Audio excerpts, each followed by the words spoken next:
Mic test, mic test.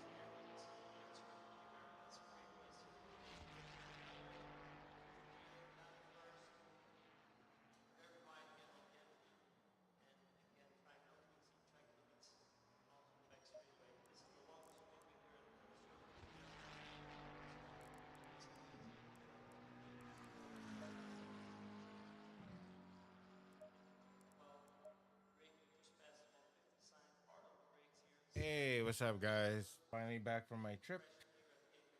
Still a little bit exhausted, but here I am. We are in Coda for the weekly LFM rookie sprint.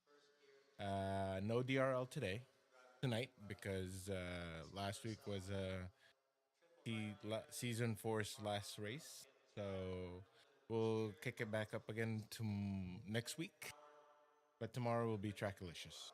So now we have a filler of LFM races.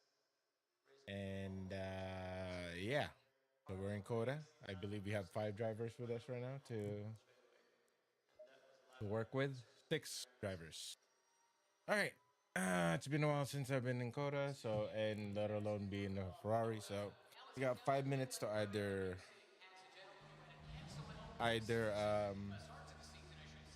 put a lap down or just get warmed up and practice. So before we do that, let's get our controls together. All right, let's do it.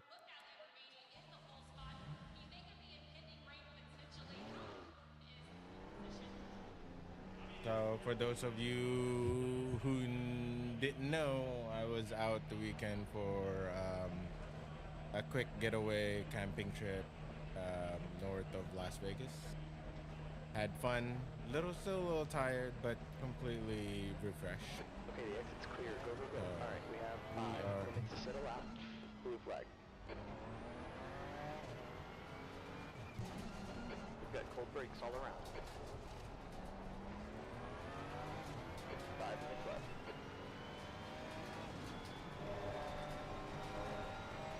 Let's see what we can do right now. Oh.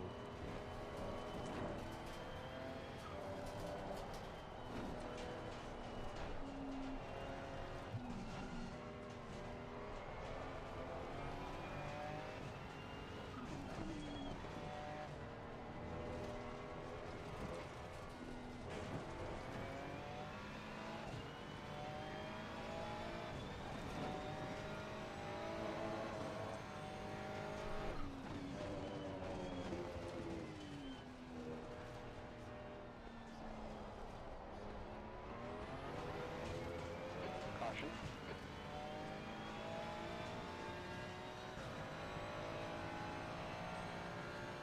Green, you're clear.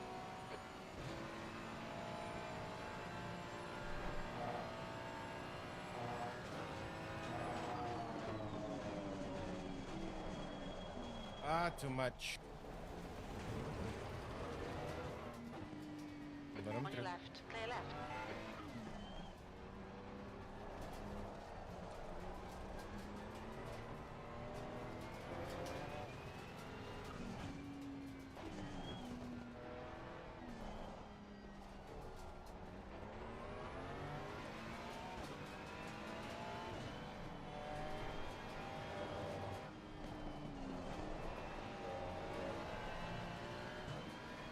Hey, what's up, Rye? What's going on? Long time no talk.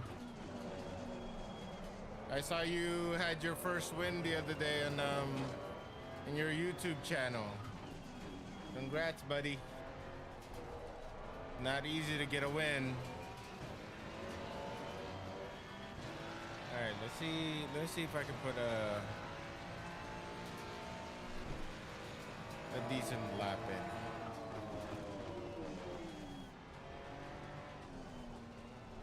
I think I hit a little too low there, but all right.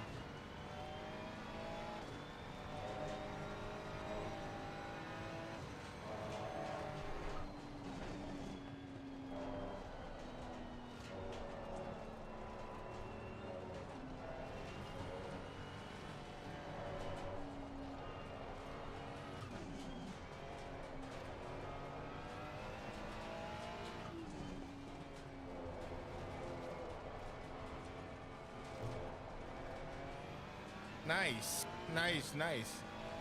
Told you you like the Ferrari. I love the Ferrari. I mean, 2 minutes left. certainly worked well for me. At least it gives me the confidence to do so. It's very predictable, in my opinion.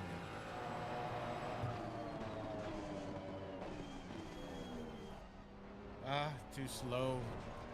Over brake so much.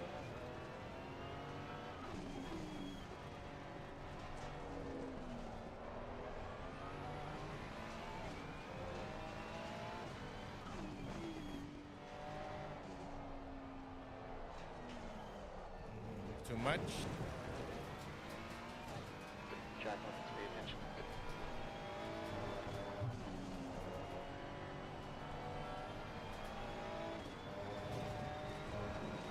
That's what fastest lap for turn 208.13.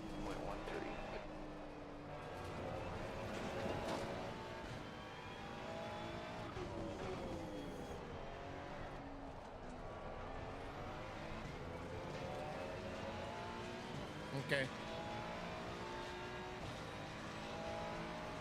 All right, let's try one more lap. What was the lap time?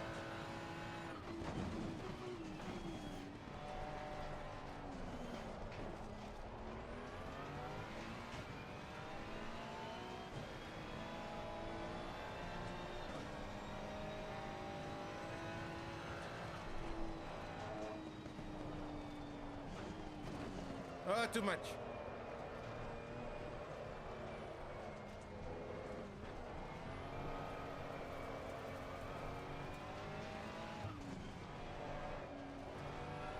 Hey, at least I didn't lose it.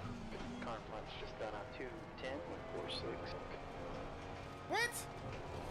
I hate the track limits in this on this track. Ugh. Okay, yellow. Oh, that's enough. It's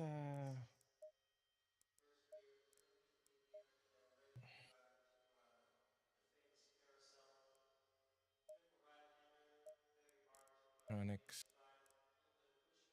7. That's a little higher. That's the end of the session. B6. How was your weekend, bud? I know it's a long weekend for everybody, or for most. B6, 25 minutes.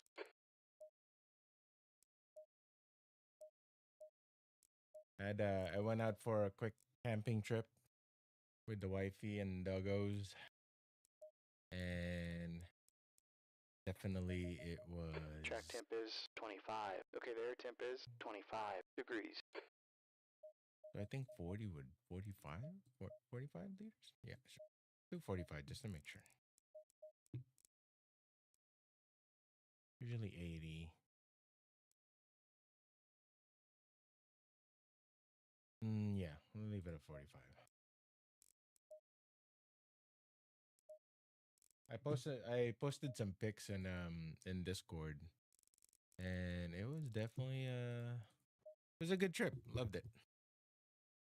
I mean, technically speaking, I really just I slept for, what is it, 11 hours. I mean, we slept pretty well. We went into the tent and went to bed fairly early, right around 7, and then we kind of just chilled there until we fell asleep. So I'd say about 10, 11 hours maybe. We went to sleep. Not bad, considering. Loved it. It got really cold this morning though, but it was okay. We had the heater on. But it's just we felt it through when we opened up the tent. It was damn cold. Then it cooled down fairly quickly. But yeah, that was the weekend. Dougos had fun. I had fun. It was relaxing. A lot of campfires. Yeah.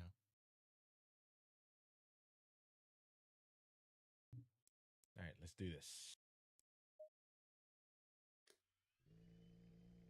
Going on with my doesn't matter.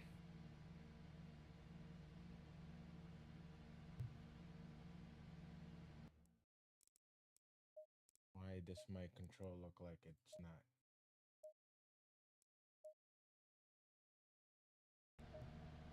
Now it's more like it. It's not blinking anymore.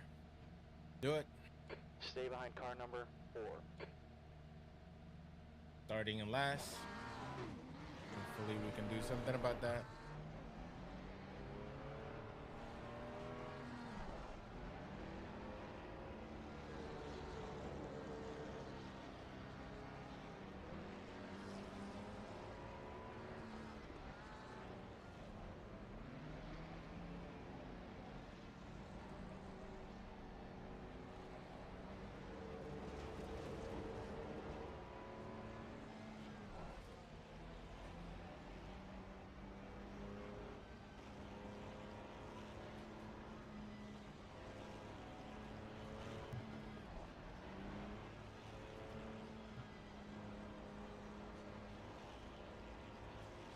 Green's out.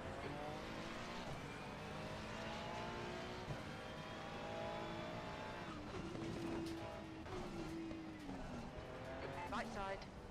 Clear right. Car right. Hold your line. Clear right.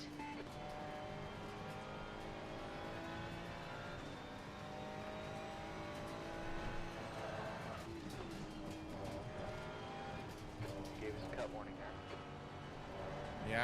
Yeah. Goodness.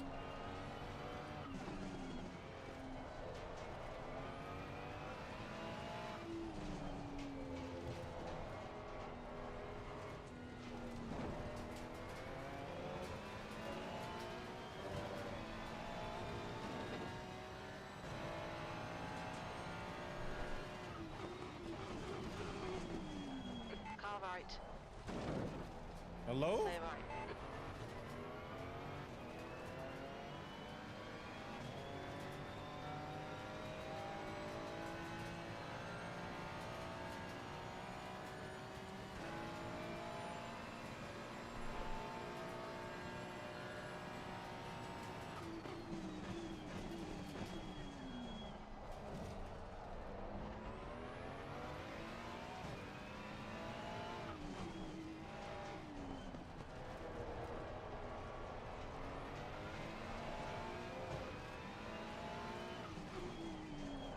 Left side. Oh wow, really? Clear left. On your right. Clear right. Looks like you've got some aero damage.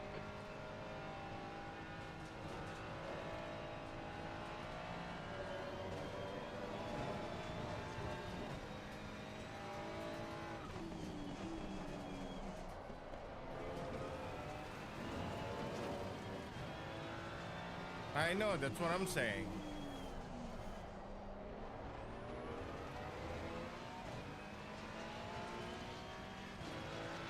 Cool. You're next. Keep going.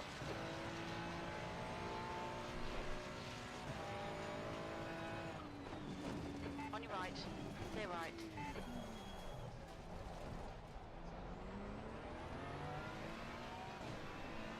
Hold on to your position. I know he did.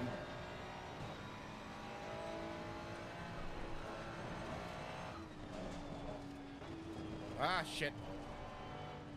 Pay attention to these track lines. Oh, fuck.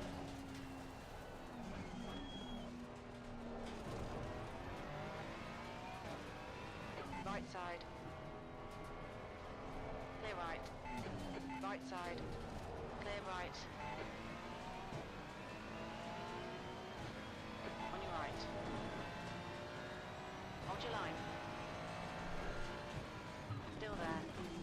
Clear right.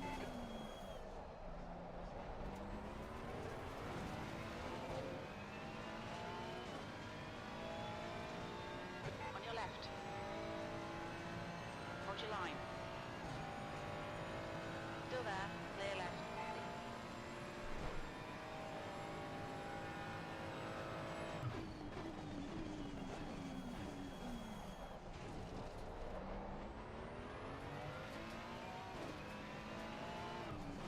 Car left. Clear left.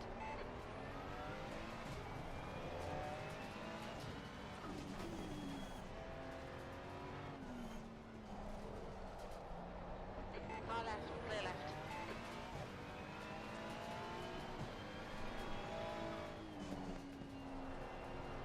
Car right. Clear right.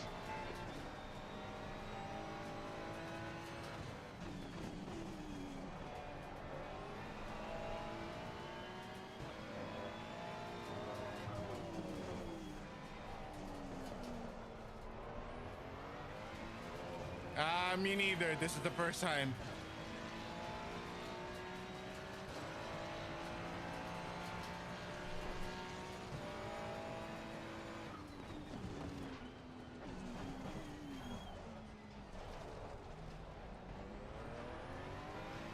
I think I've only raced here 2 or 3 times or something like that.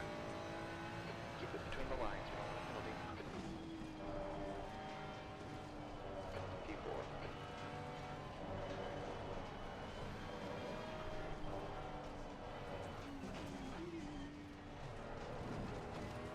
Right side. Clear right. Don't panic. Get him back.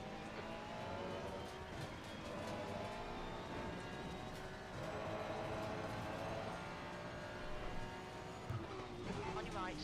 Clear right. Left side. Hold your line.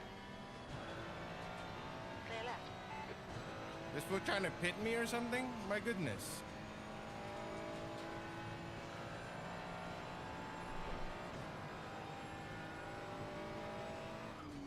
Car right. Clear right.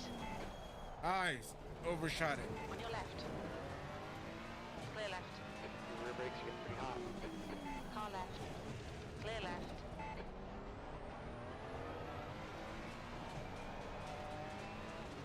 It's okay. We'll get him back.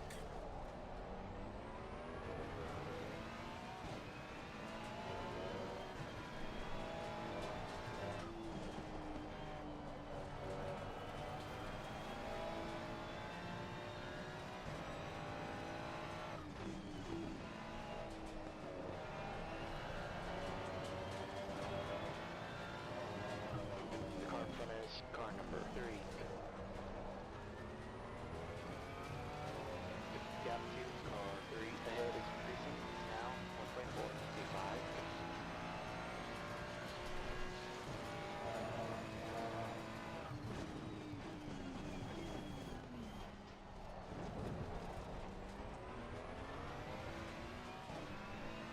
Gap 2, car number 4 behind is now 1.4 seconds. Turn car number 1 just now. Oh, no. I stepped on the brake way too much. Yellow. I should have just let off. Darn it. Okay, it's clear. Next car ahead is car number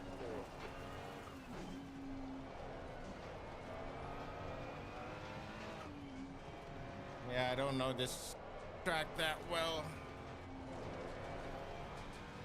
That's okay.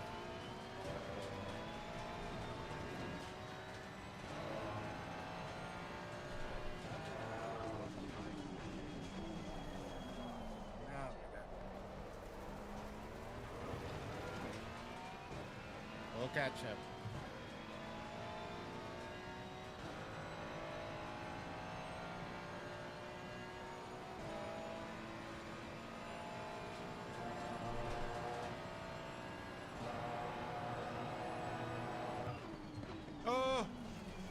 Where's the marker? I was looking way too far.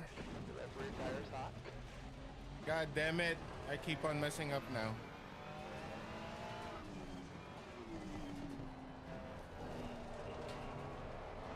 Continue fast lap for Turner, 207.62.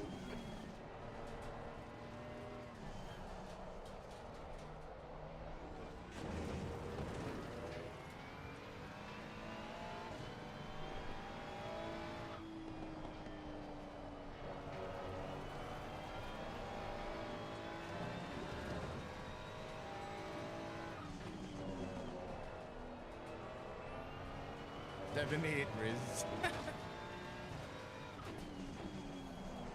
Oh, I already have 3-cut warning. Oh my god, dude. I hate Kota's fucking Good last. limits. My goodness.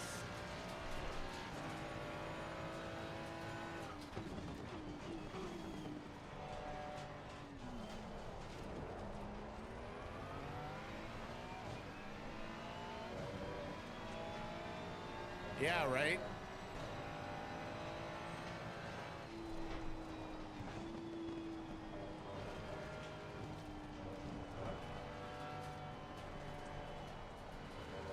All your tire temps look good.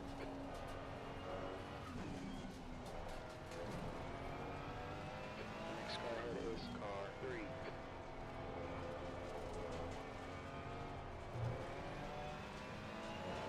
Don't worry about the lap times. Just do what you need to. Get your mark. 15 minutes left.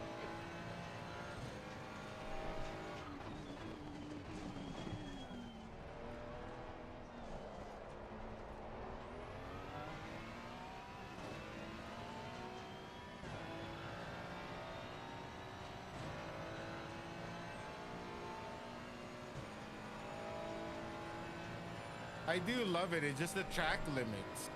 The track limits sucks.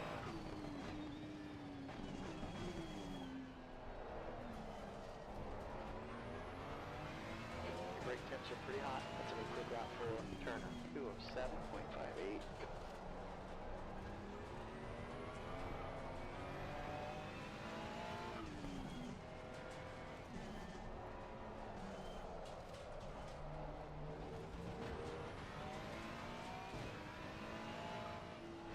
Boat boy, take care of that, please.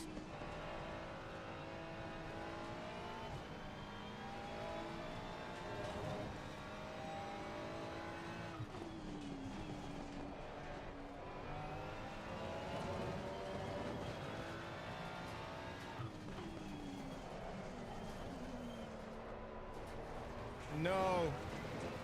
Pay attention to these track limits.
haven't had a single clean lap yet.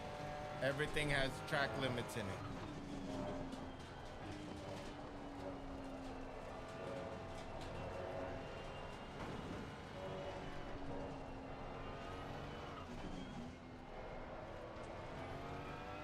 Car follows car number 4.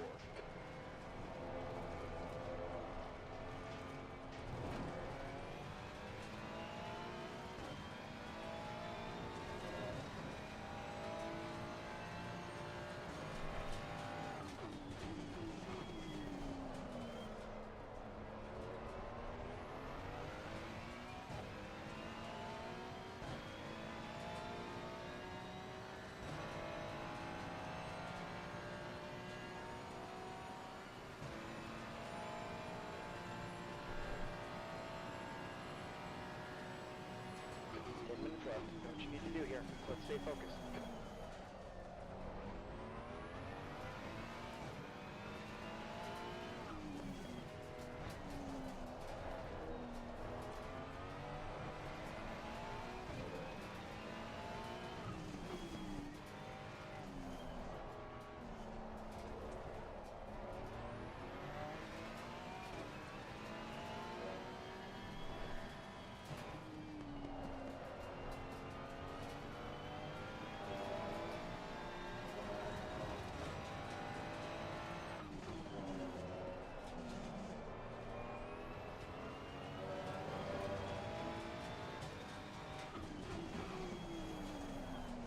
God damn. Getting in there too late.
No, I'm not catching up to the guys in front of me.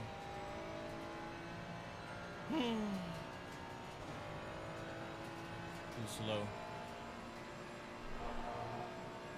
Too slow and too careful.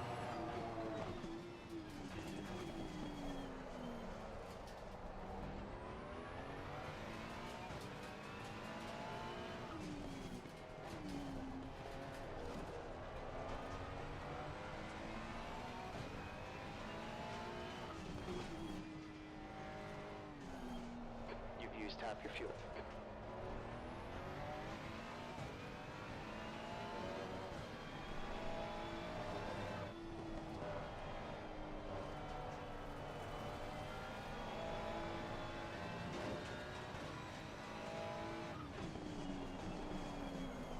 I'll answer that in a little bit. Pay attention to these track limits. We don't want to come. It's the RTX 3090.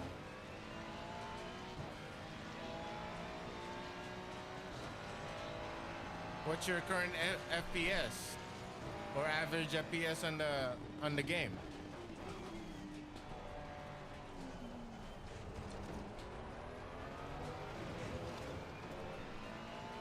And what resolution are you playing it on?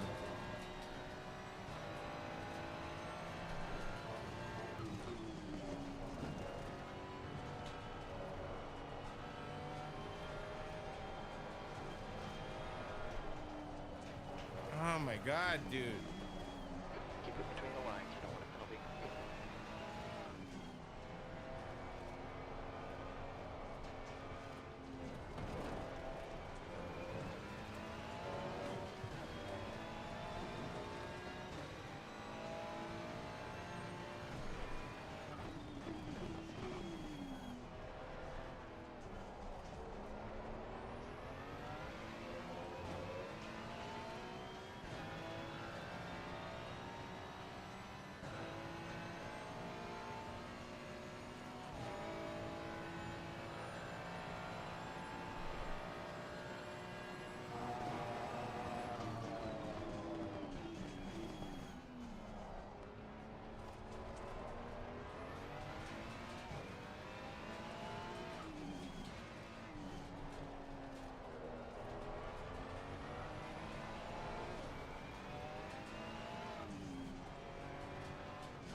God damn it, dude. Caution.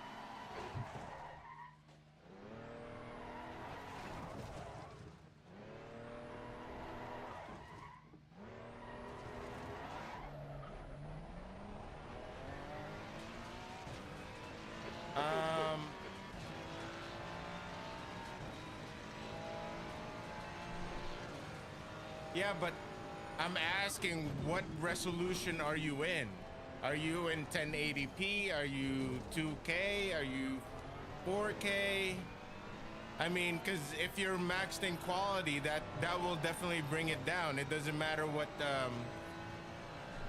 graphics card you are, especially if you're running at 4K. Green flag.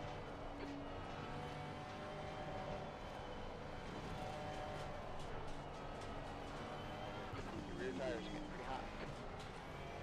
Also, do you have DLSS on? Because if you do, then yeah, that will also bring down your FPS. Keep it between the lines. We don't want a penalty.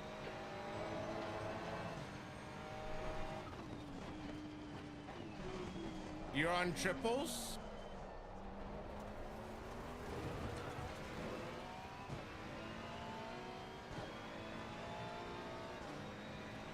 Are you on triple screens?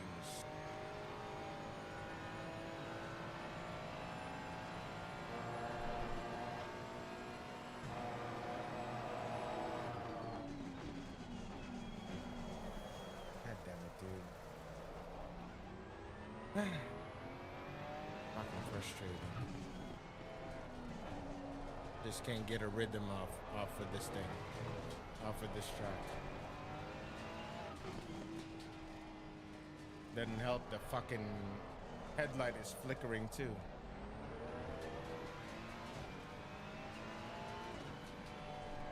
So you're on a 49-inch monitor?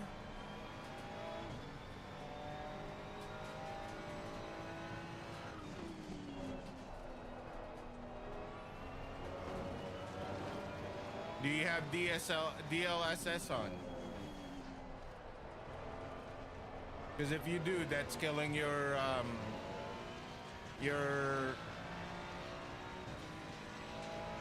I'm on 34-inch. I'm not even 4096.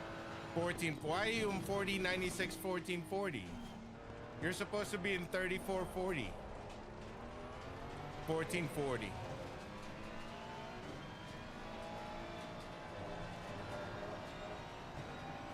Pay attention to these track limits. We don't want a penalty.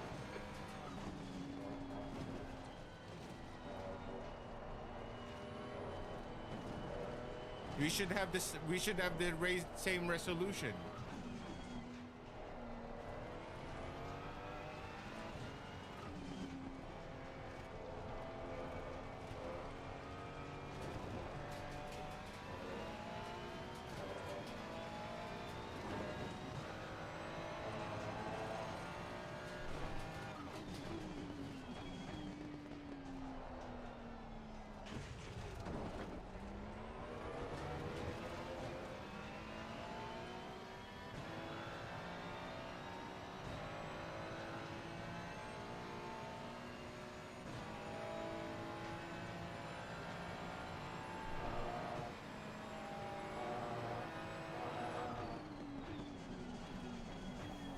I didn't even know that resolution is available for 1440 at 34 inch.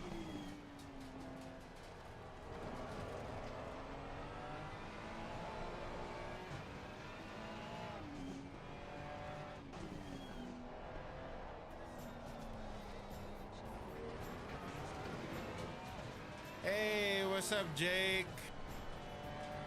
What's going on? Thank you for the follow. I appreciate you.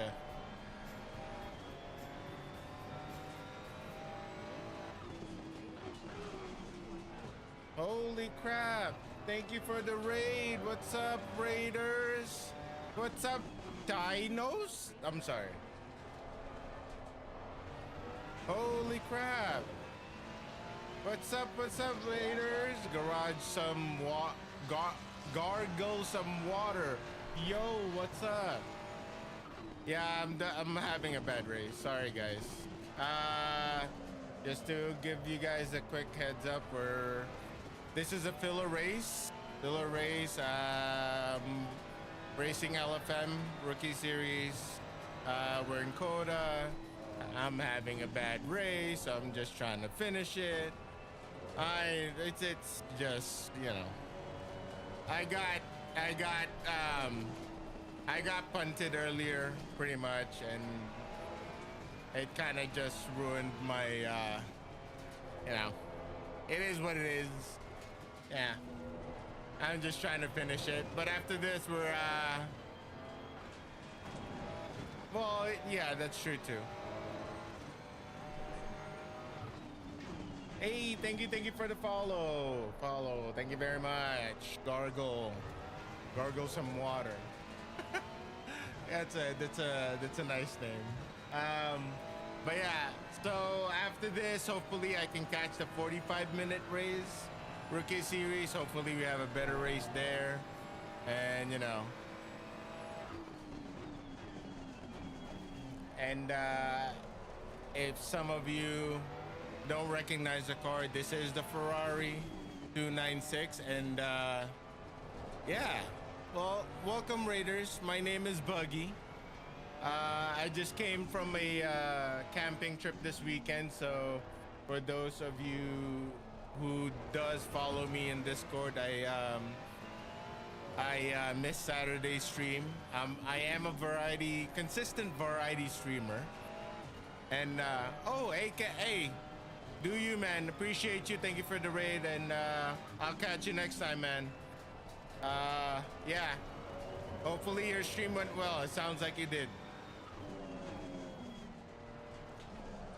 All right, here we go. Here we go. All right, so have a good night. Oh my God. Thank God that was done. All right, before I start yapping, let me see if I can catch the next race. Yeah. One sec. And get my keyboard.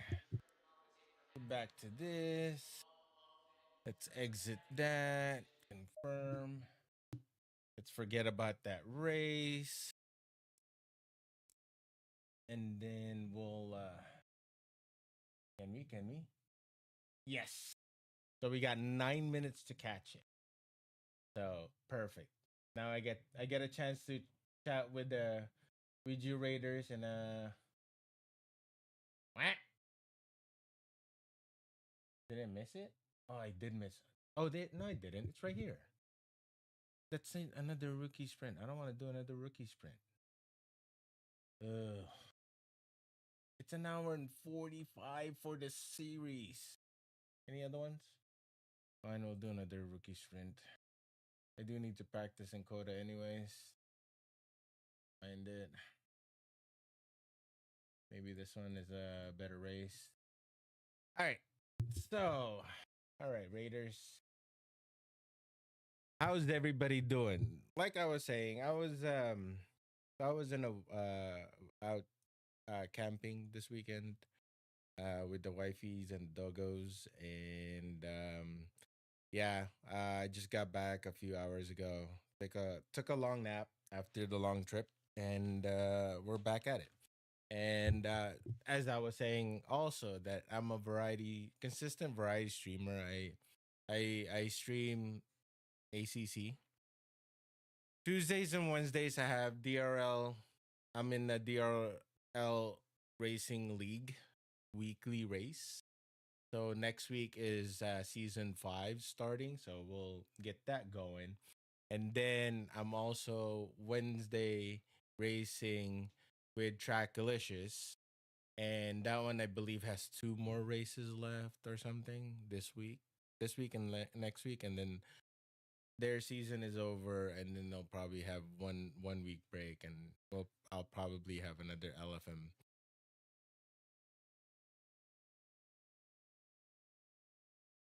So you gotta 21 and try to get it nice in an overlay, but I think so. Oh really?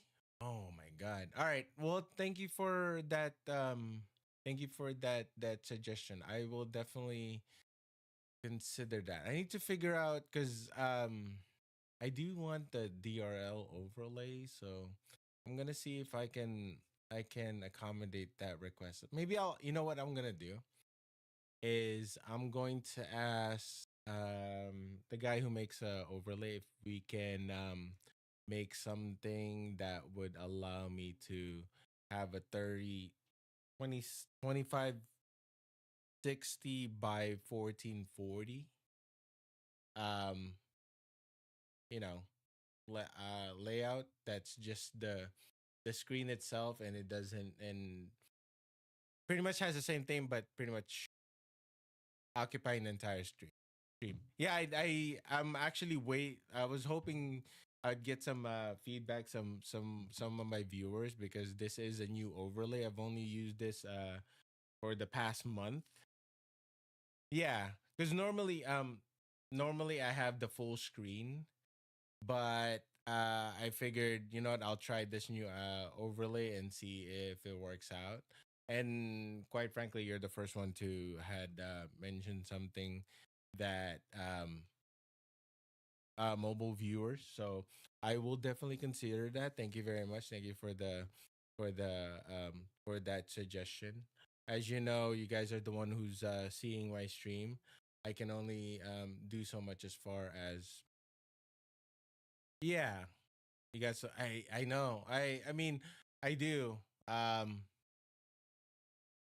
might go. You know what? Here, I'll show. I still have it. I let since we got a few minutes, let me see if I can do something about that real quick.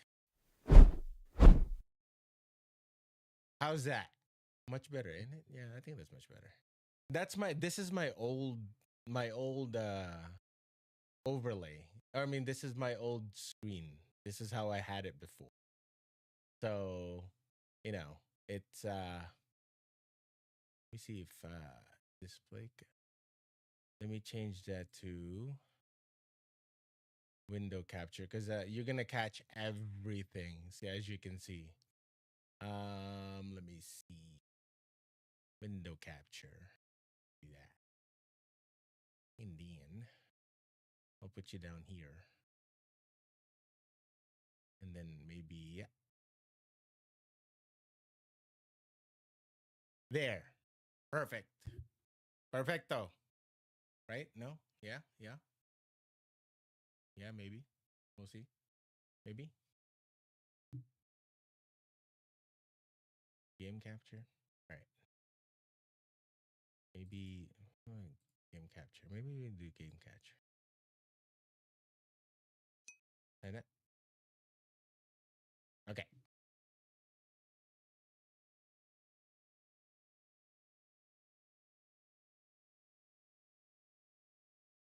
Uh well, this is like I said, this is my old I don't I since I have a 1440p 34 by 40, this is how it's showing up. But I'll see if there, because I know you guys have a black bars on the bottom and the top one, right? Yeah, yeah, 16 by 9. Um I don't even know, can what should I call it? Can who that? Can I don't know if I don't know if OBS. You know what? I'll explore OBS a little bit more, because I know you guys have the for you guys are who are watching. I know you have the black. Since I'm on ultra wide, there's a black bar and bottom top and bottom black bar because of the way it is. So no, no, no. I appreciate all the suggestion. Trust me, I do. It's rare that I get suggestions, and I love it because again, I'm here for you guys. So I'm trying to, every single suggestion allows me to make my stream a little bit better, because again, I can't see it while I'm streaming. I can only do what is that? Use the 29, but shrink it to the middle. Huh. I can try that. I will definitely look into that. I didn't know I can do that. I can do that? So cut the left and the right. Oh. Huh. You know what? You can do that in a way. All right, all right. I'll definitely look into that. I've never tried it. I've never tried it. I will definitely look into that. I appreciate that. About like I started streaming like a little over 4 months ago, so it's always been 21:9. I never you know, didn't know I could do that 16:9. So I will definitely look into that. But anyway, so yeah, I would think of it as like speedometers or something, like the speedometers. But the speedometers like that. Okay. So I you so I that's another thing. The overlays. Okay, so how do I explain that? So as far as overlays go, um, I actually at one point, how do I? At one point, let me show you what. Let me show. Well, you know what? If I do this and close those, you will see this is how I had literally this is how I had it. On the next race you'll see exactly how I use ACC drive. Um you will see exactly. Oh, is it open? Let's try it. Fresh. Oh, there's going to be there's only oh, it's not open. Is it? I thought it says 0. Um so here, since we have 3 minutes, let me show you how I had it before. Single player. That's fine. We'll start there.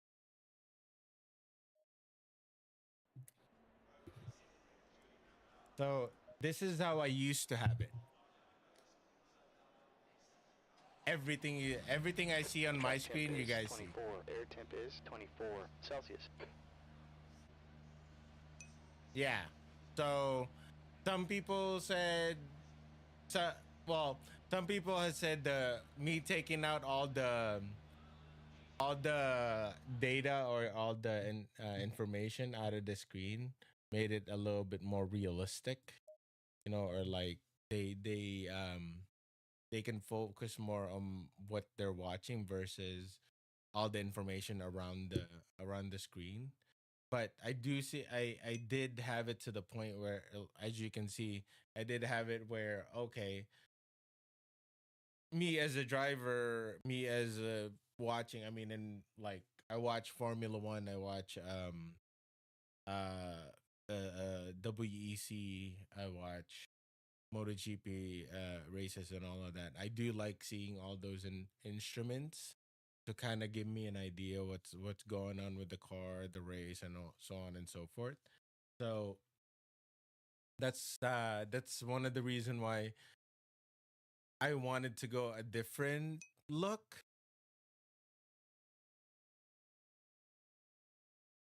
I mean, yeah, exactly. So like for me, the only thing I really need to see is the track map, the standings, the the gap between me and the drivers in front of me, or regardless of what position they are, the drivers in front of me and the drivers behind me. Delta, maybe. That's why I have it all the way up to the right corner, because if I really wanted to see it, I'll see it. But dealt sometimes it kind of distracts me because if I see it being green, I want to push a little bit harder to to do a personal best maybe, but at the same time, I do lose focus of the race because it is a long race. It's not a single. Yeah, exactly. And I mean the other thing I normally use is just the damage on the cars. And if I need to, I wanted to see what kind of damage I have physically in percentage, so that way I know if I go in the pits, do I need to take the time to repair it? You know what I mean? But mainly it's a track map that really I need on that for me easily visible because it allows me to see when should I pit in and what am I where am I gonna put myself after the pit exit? Is it gonna be a traffic pit exit or is it gonna be a clear pit exit so that if possible, if I can maximize my outlap and see if I can overcut somebody on their pit stop, right? So but yeah, those are oh wait. Back to it. And then one sec. I don't know. We only have two drivers here. Use it.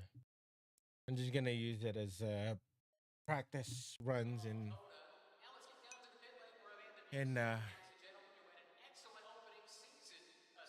yeah, that's true. That is Alright, true. the track temp is 28, the air temp is 27 degrees. The focus more on the driving and less distraction. That is very very true. All right, so I guess we're back in what is this? I mean, it's definitely very important in such tricky condition that you can brake and come or not.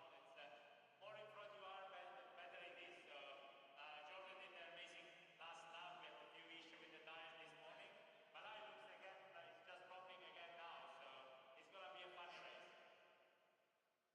Oh my god, really? That's called that's called defending, buddy. Not like. Anyways, uh,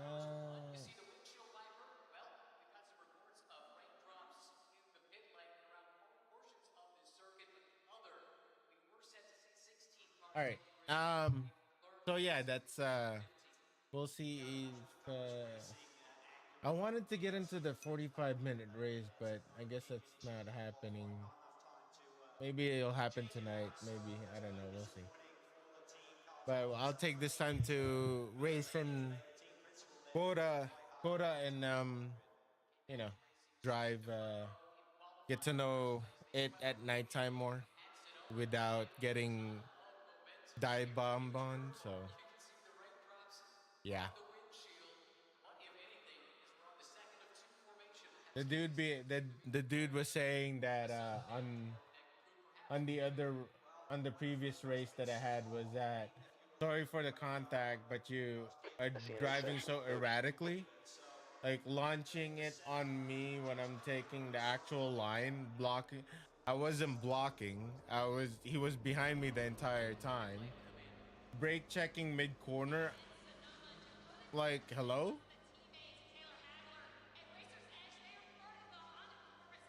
Just because you're taking you're he said that launching it on me when I'm actually taking like well you opened the door. What do you want me to do? Not take the door? Like hello? I'm not the one who contacted. I'm not the one who dive bombed into me. He did. Jesus Christ. That's okay. It is what it is. That's what you get for LFM races. All right. So I'm going to drive. That's what I'm going to do. And then let's see what we got.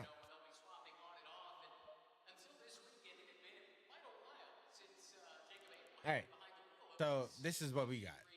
This is how I normally have my stream.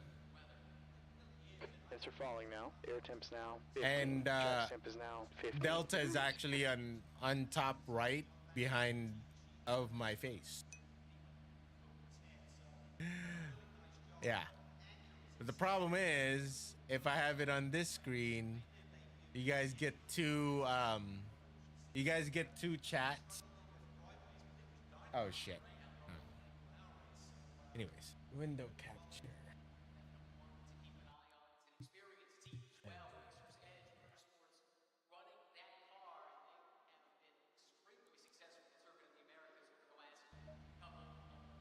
What the? Hey, one sec. What's going on here?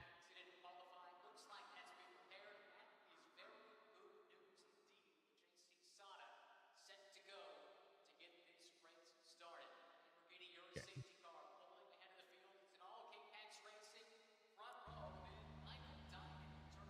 All right.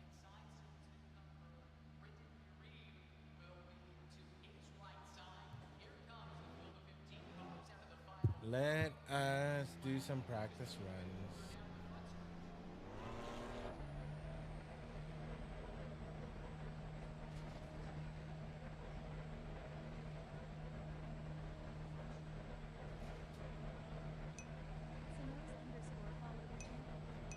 The nose, thank you for the follow. Appreciate you. 9 minutes to settle out here.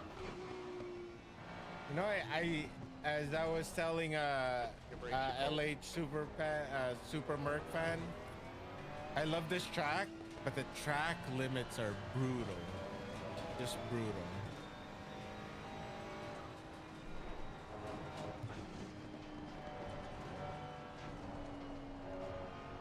I was getting it a little bit earlier though, with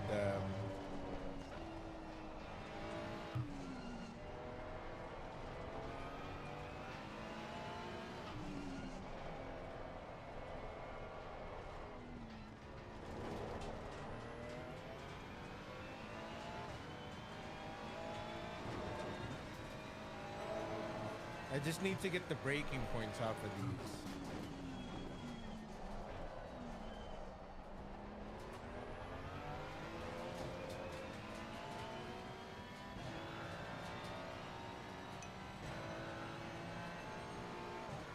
Yeah, I do like this track. I mean, when last time I raced here, I was in the Porsche 992, and I thought it was a good flow. It's just the track limits is brutal.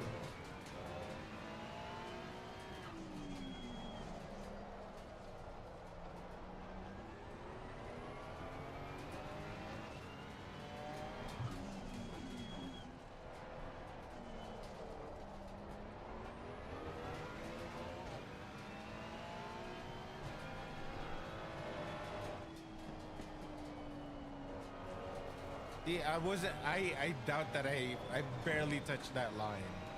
My goodness.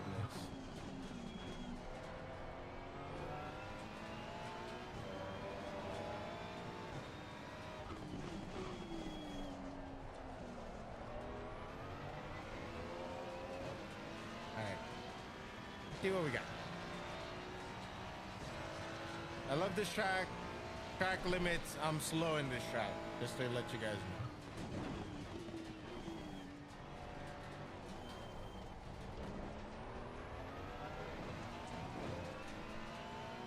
Well, I mean, quite frankly, I am a fairly slow driver still, so working my way up though.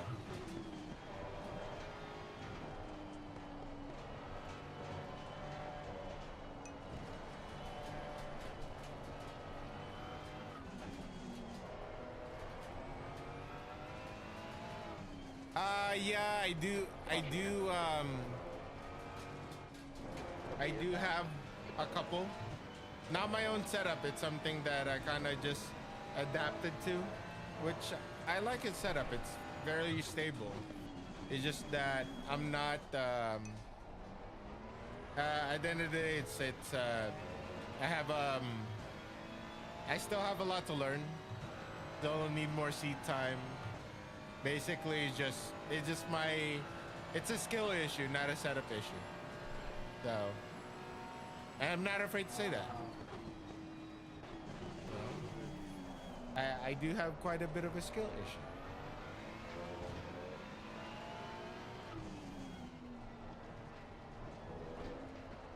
Oh, dude, You gotta watch the go track. too fast. I had a feeling I was gonna hit that.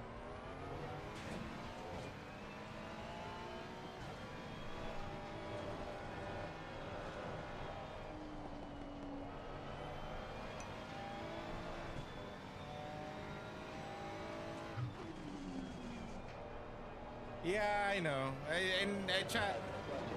A lot of time I try to blame myself versus versus the setup or even the car. I mean, I understand the car has its own natural, tendencies, but at the end of the day, it's me, it's my skill or my job to adapt to the car. So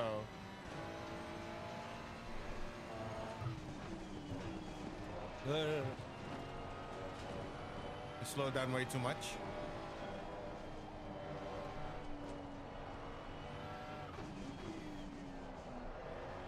The worst part is when you don't understand. Yes, exactly. Yeah, exactly. That's that goes for any problem, I think. Understanding the problem and creating a solution for it without understanding what the issue is that goes for anything.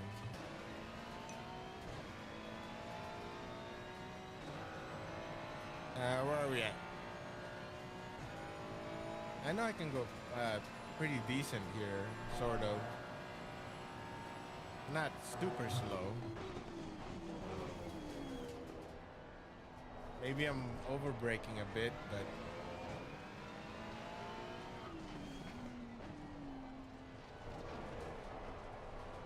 I try to take the slow corners patiently. Otherwise, I'm just gonna overspeed through it and just mess up the line per se.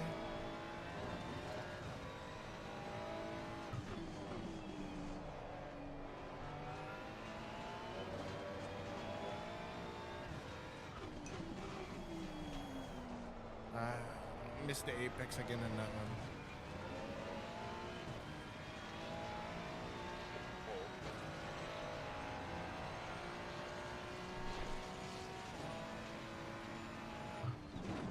Too early.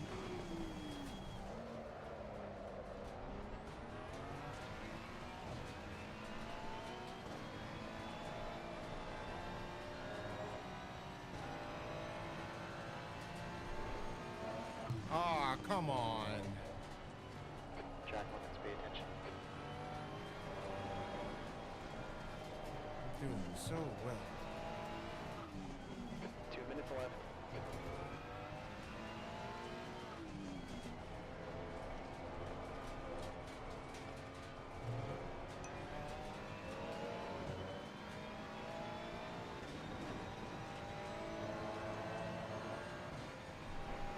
Okay. Trying to reply. Wait, hold on. Is it trying to apply 5 to 10% more or 5 to 10% of the brake in mid corner?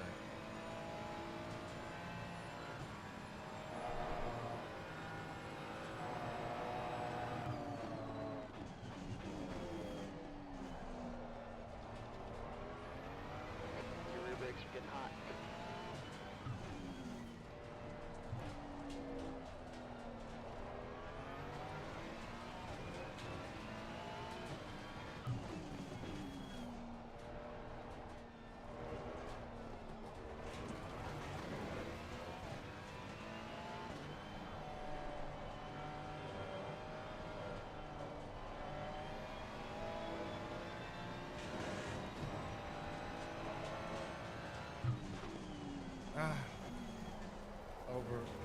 Where's bed?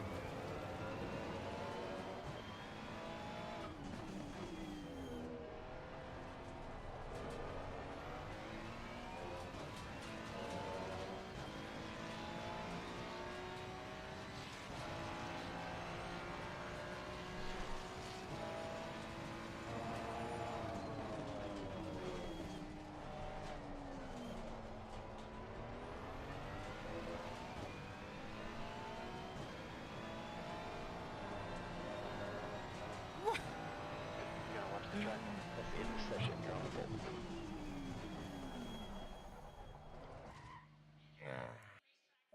Oh wait, what am I doing? Yeah, there we Pole go. 25 minutes. Okay.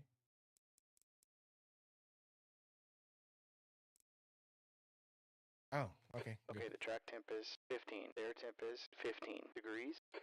Okay, let's talk you through. You brake at 100% when you see the car isn't on the brakes. You try to apply a little after you rotate earlier.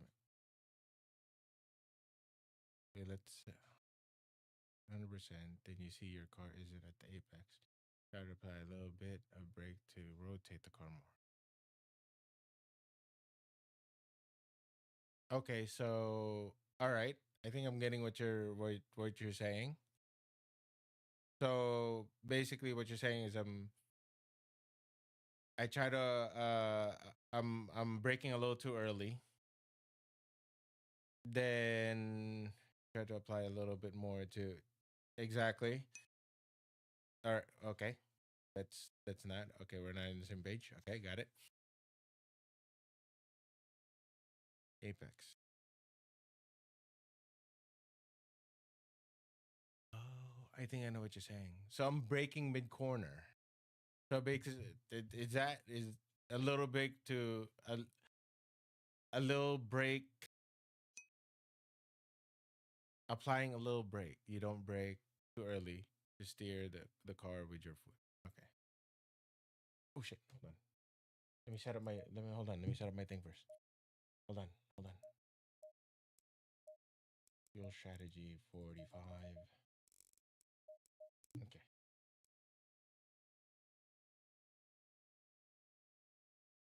You don't brake too early to try to steer the car with your foot.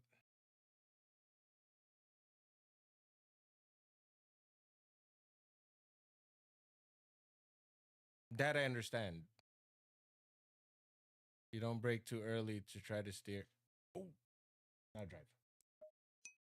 It sounds hard for you to understand, but it will naturally if you. I'm. Uh, I do understand steering with my foot, whether using throttle or or brake, and weight Stay transfer in P1. depending on the situation and all of that good stuff. All right, hold on, buddy. All right, relax.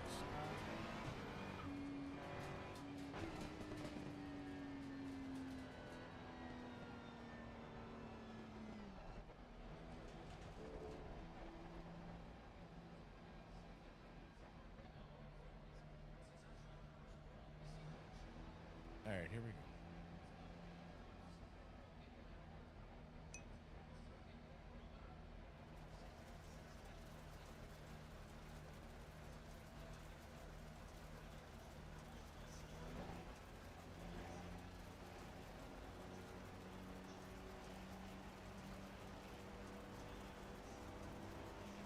Go, go, go.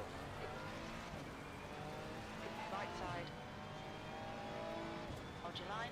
Clear right.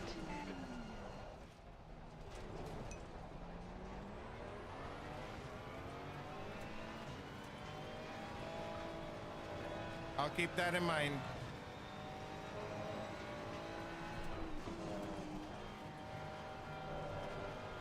I hate this as it's so unstable, or I feel like the car is unstable, but it's probably just me.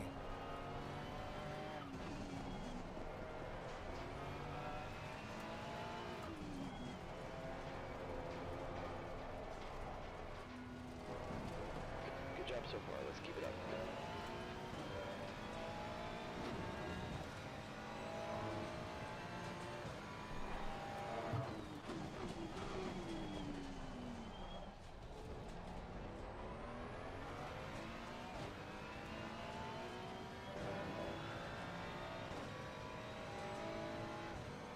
Yep. That I completely understand.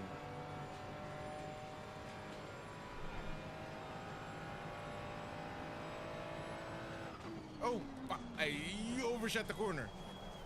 I missed my braking point. Crap. Got a track. Amazing.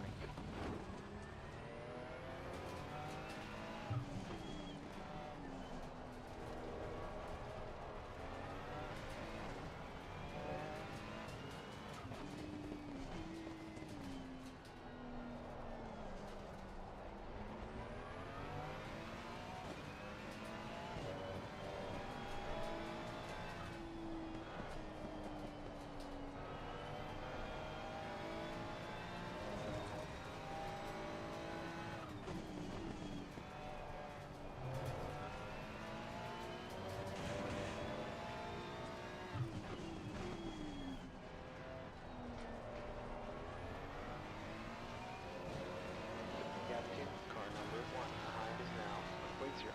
That's last.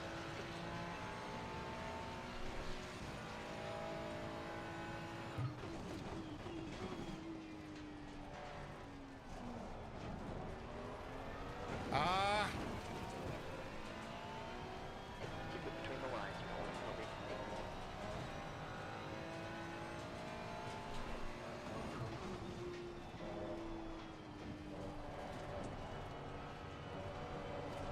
Left side. Clear left.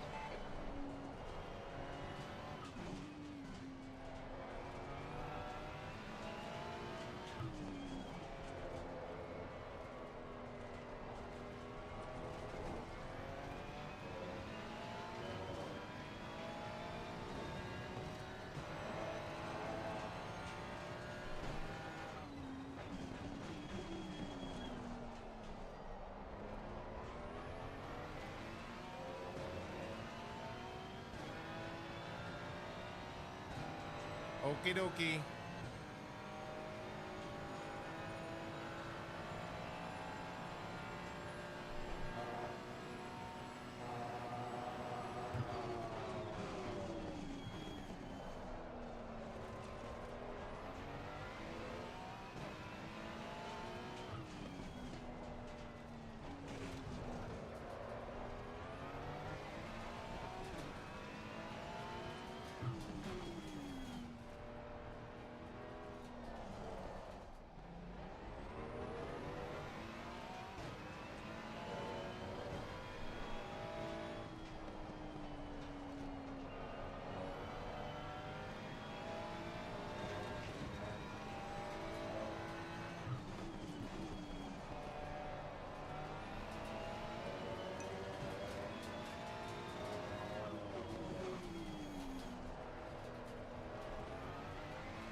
Gap 2. There's only two of us. Now, But yeah, thank you. You're right up front.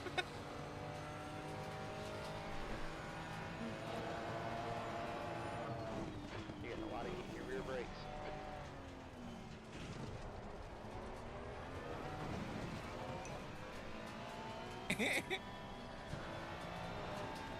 I'll take it though. P1 is P1 regardless. Oh no! Stupid track limits. Pay attention to these track limits. Front tires are cold. 20 minutes left here. All right, you know what? All right, let me concentrate. I got this. And I got this.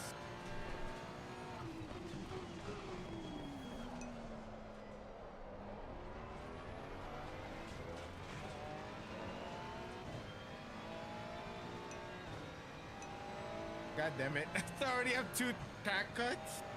Man, brutal. All right. I got this. All right. I got this, guys. I got this.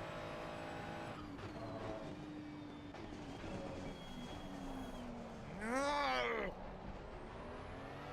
The guys behind me is catching up.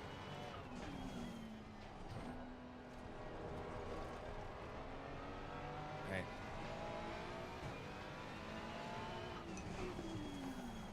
I'm trying. All right, hold on. Let me reset real quick.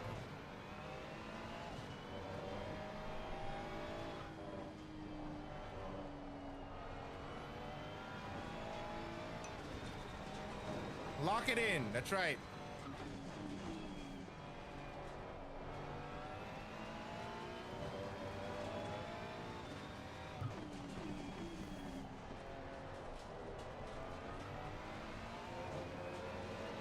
Car number 1 is getting closer. Gaps now 1.4 seconds.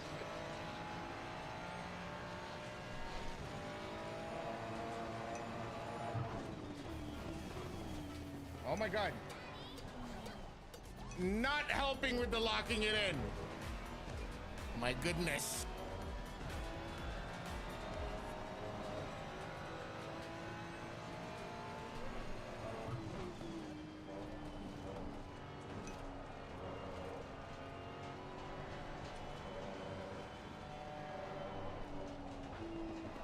Keep it between the lines. We don't want a penalty.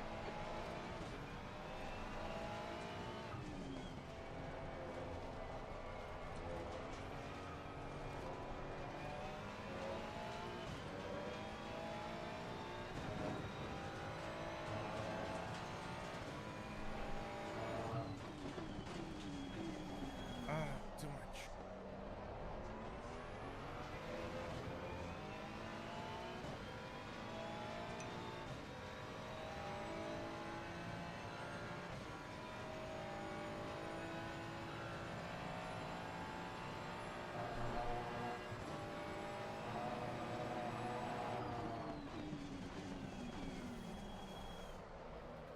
Too much again. Oh.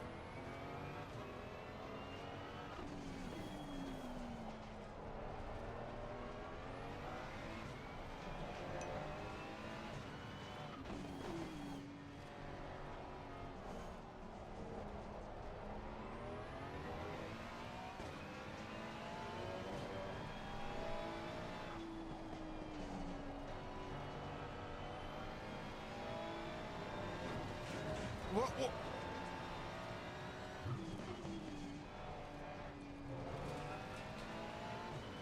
We almost lost it there. Holy crap.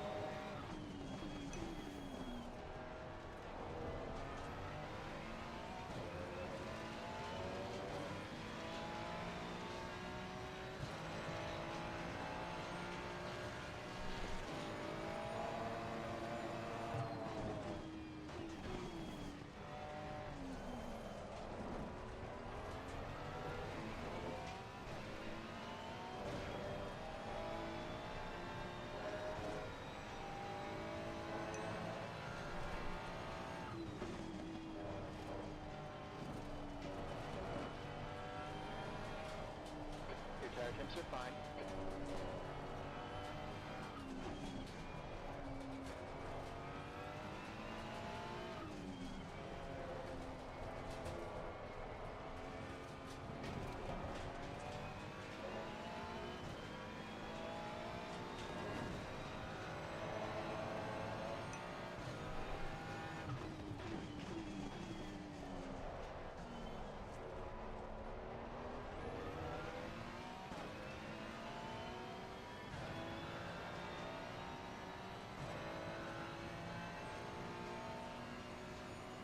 Gap in car number 1 behind us now.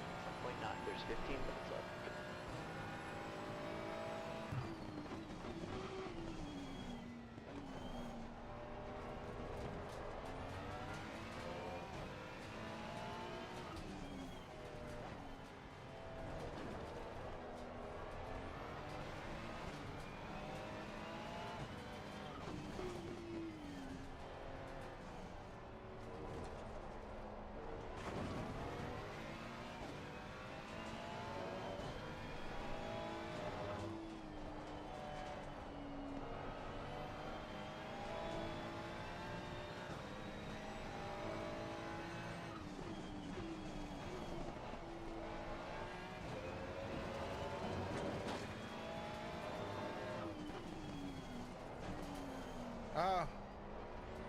Understeer.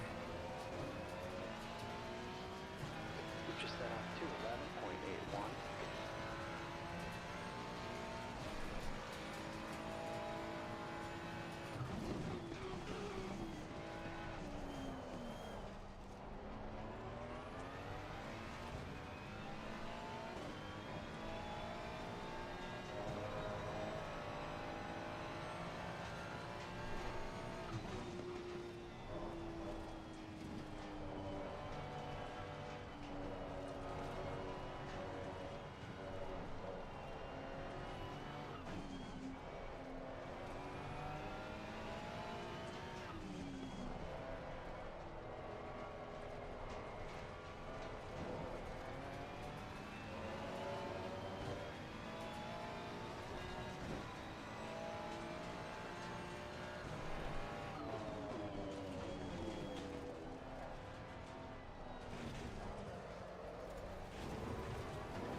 Got it.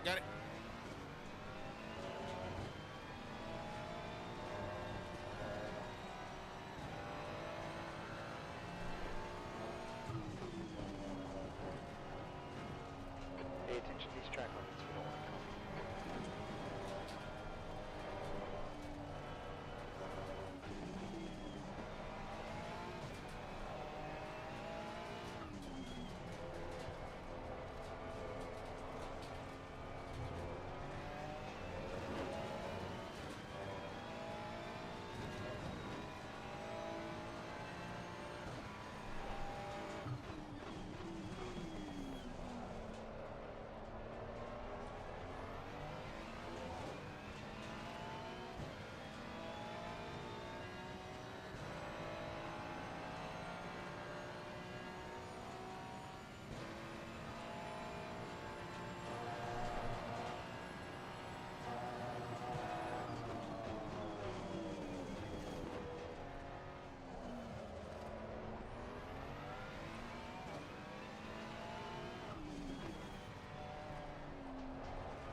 Inman's left here.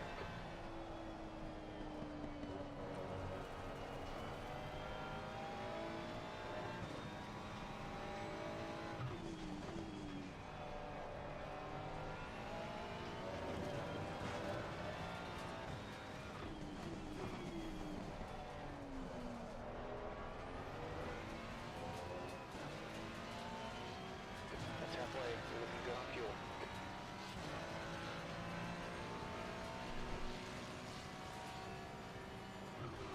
Car behind you's just done a 210.24.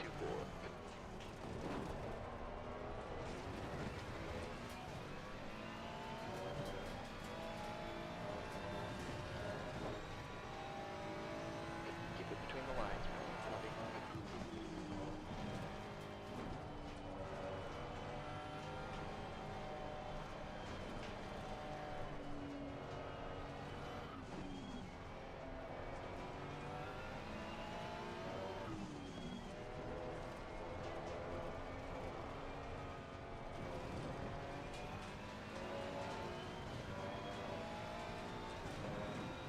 Oh no.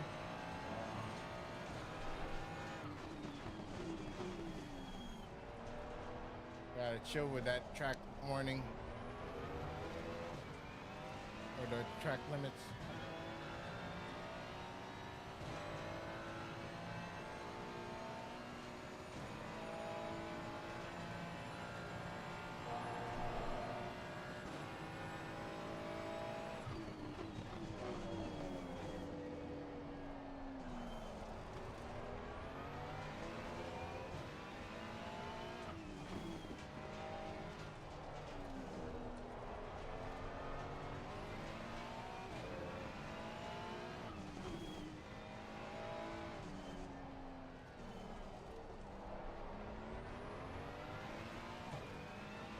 That's half your tank.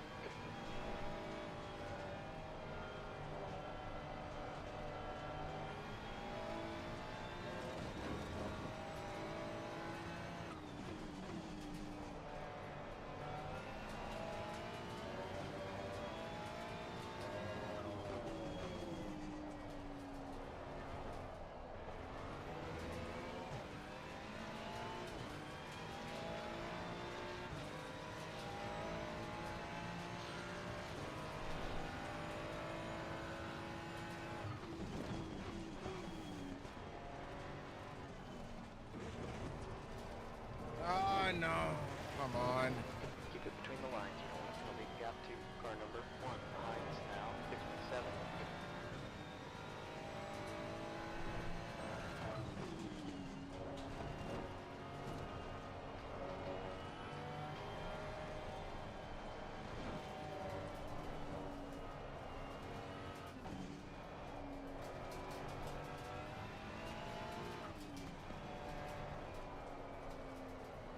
Oh my god, what was that? What was that understeer? Holy crap.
much. Too much. Too much.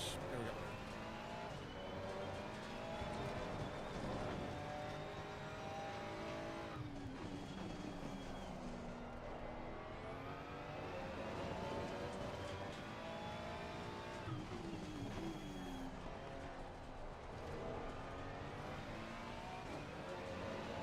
Gap for second behind is now 13 seconds.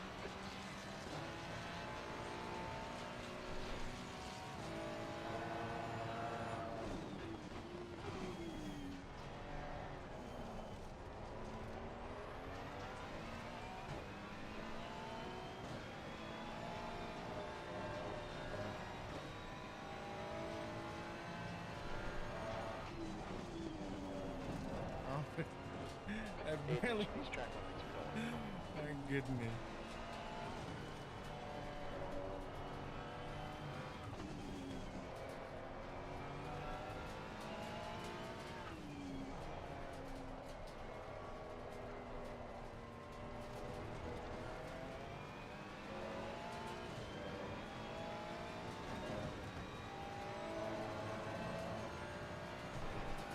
Two minutes left.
Understeered.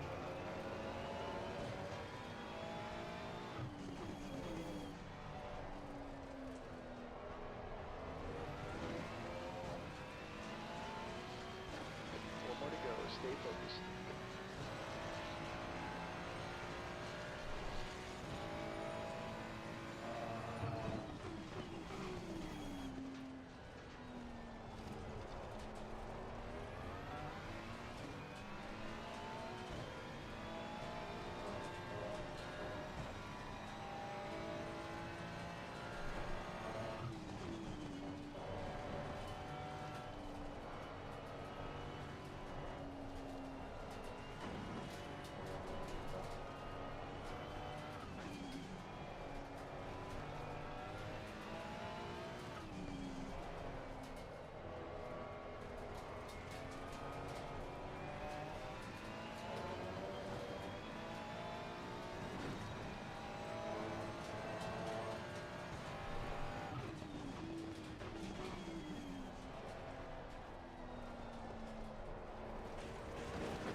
Track limits.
All right.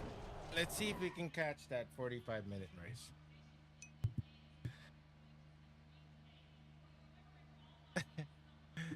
Oh Great my win. god, bro. Thank you very much. Appreciate it. I do appreciate it. All right. Subscriber hype. Thank you, thank you, thank you. Appreciate you, buddy. All right. Let's Sinode see. underscore subscribe to your channel for 1 month.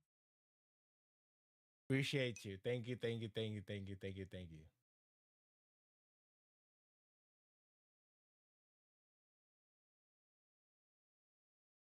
Um 55 minutes still. Oh my goodness.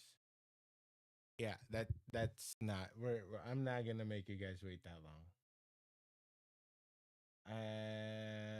And everything else is like 10 hours from now. So thank you. I mean, quite frankly, I'm not too happy about it. Um I mean, I could it there is a lot to there's still a lot to improve on in that track. I do like that track nonetheless. Um I also have a lot to improve on as a driver myself. To some of you who may not know, I just started sim racing probably oh shit, about a year ago. I got this rig, this entire rig that I'm sitting on a year ago. This yeah, there's a lot. I need to I need to be smoother. Smooth like smoother will translate into consistency, but then all of that between smoother and consistency has to come with a lot of seat time. In ACC, I've only had I think a little over 350 hours, so there's still a lot more to uncover. And quite frankly, to tell you the truth, about a year, dude, like three months to sim racing, I got into a league. I think it was Race Pals, if I remember correctly. And I remember it was so frustratingly embedded in my head because I was like 10, 12 seconds behind the slowest guy on the grid. It was so frustrating. But at the same time, I was telling myself, dude, I only had like barely 100 hours in this game. So fast forward to now, like racing with DRL and Trackalicious, I am consistently right around 2 3 seconds. Um, yeah, that too. I mean, right. Given the right track or the tracks that I'm very familiar and comfortable in, I'm usually around 2 to 3 seconds behind the leader, which is still a lot. I understand, but at the same time, there is uh there is that big to me that's a big improvement because I mean again, I don't have a lot of time to sit in this rig. Most of the time I'm sitting on this rig probably a couple hours, 5 6 hours a week. So but but that is a lot more hours seat time compared to what I had when I was actually racing in real life. If you didn't, well, I'm sure you didn't know, I used to have a race car in my garage. It's a Honda S2000. I normally use it. I used to use it a lot for time attack and time trials. And yes, it did. It did help. It kind of it's now embedded in my head, another thing that I need to remember. So like a lot of times I know I know that braking and thought you don't steer with your in racing. Yeah, and you don't steer with your wheel. You steer with your foot. That I know. I know at the very least, right? And the only difference is that I'm trying. I guess I'm one of those you can call old dogs that trying to learn new tricks because I understand the concept of it in real life between weight transfer, braking, putting the weight of the car on a certain part of the car in a certain corner and preparing your car to the next the next few corners and basically thinking ahead, right? But I cannot feel any of that here. Everything is my yeah. I'm 42 years old. Am I 40? Yeah, 42 this year. 2020. Yeah, I'm 42 this year. Holy crap, dude. I keep on forgetting how old I am. Part of it, I guess that's part of being old. And true. I'd like to think so.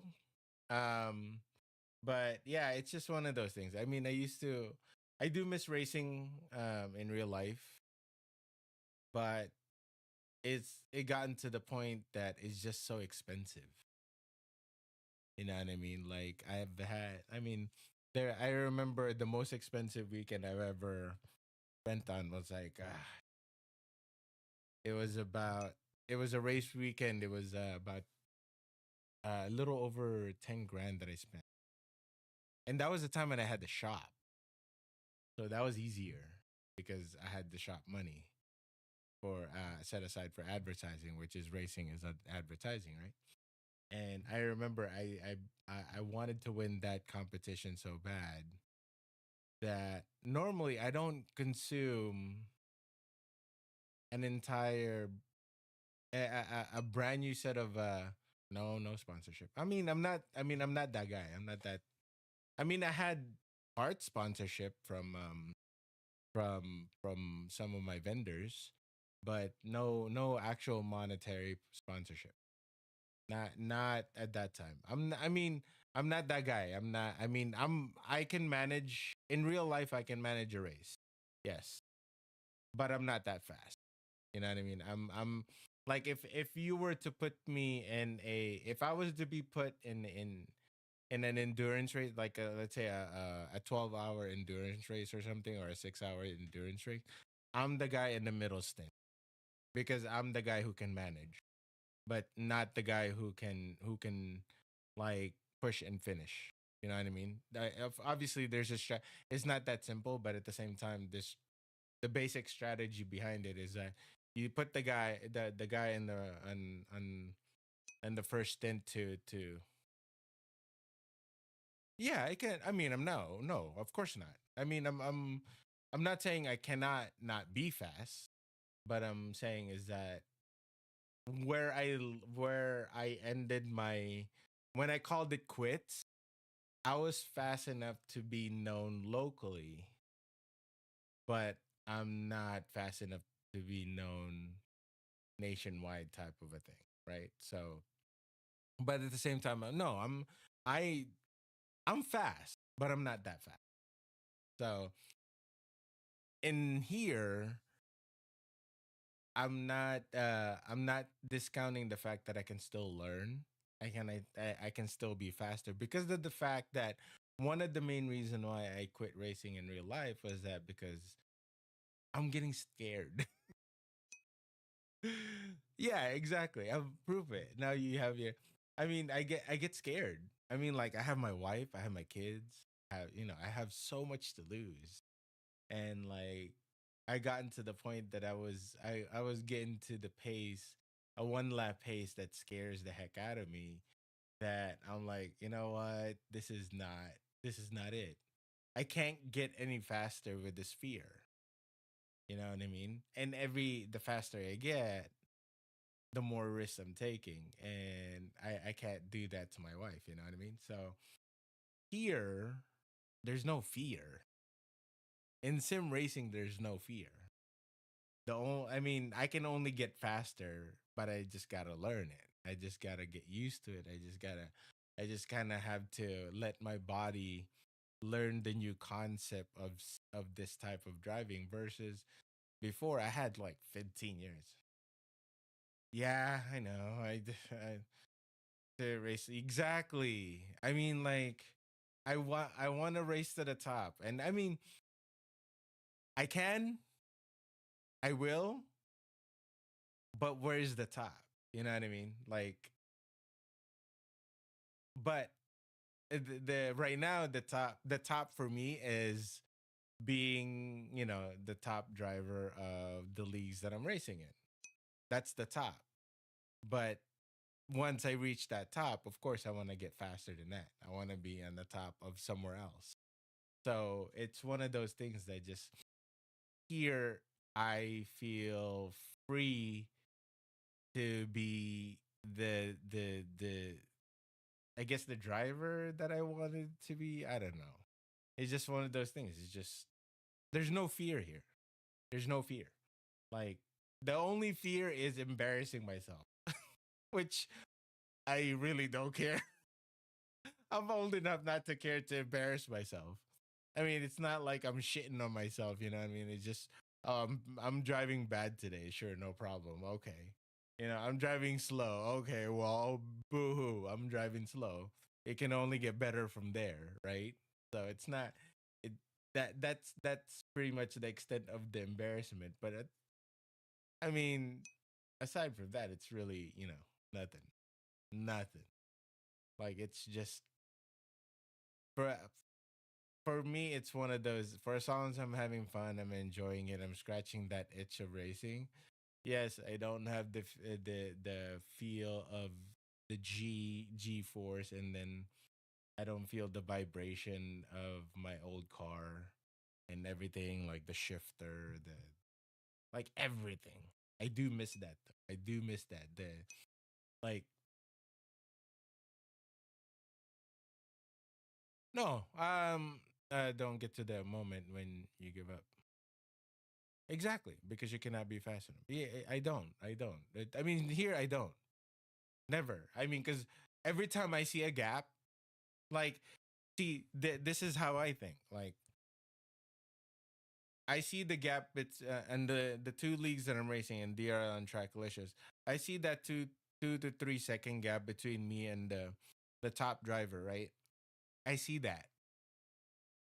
But instead of it being a discouragement to me, it may be a frustration at time, but it's more of like, okay, there's that gap to I can improve in, not a gap that I'm like I'm slow, but it's like a gap that I can be faster into. You know what I mean? It's like there's that. It's always positive because again, like I can only get faster here. Even if I crash the car, nothing happens to me. It's not like my rig is gonna throw me out of the seat, right? It's not that. Like it's always there's no there's just no giving up. If you don't mind where the time is, then hit me up. I'll show you. I will. I mean, look, I have you in my Discord. I mean, I have you in my followers now. Definitely, I will. You know, if do you stream? If you do, I'll get you. If well, number one, do you stream, and number two, do you have a Discord? Because if you do, you know what? Let me just. Why am I even asking? Why don't I just look you up, stalk you for a little bit. It looks like. Let me stalk you for a little. What other games do you play too? All right. I mean, I'll follow you. I'll follow, and then I will. Do you have any? I'm sure you have Discord. Yep, there you go. You have a Discord. Yeah, you. Oh, you don't stream anymore. Okay. But either way, I'll. All right. Cool. Now I have you. I'm in your Discord now. So whenever I get the chance, I will hit you up and I will bug you. Not that doesn't sound right. Actually, that's not. I'm not gonna do that. I'm not gonna do that.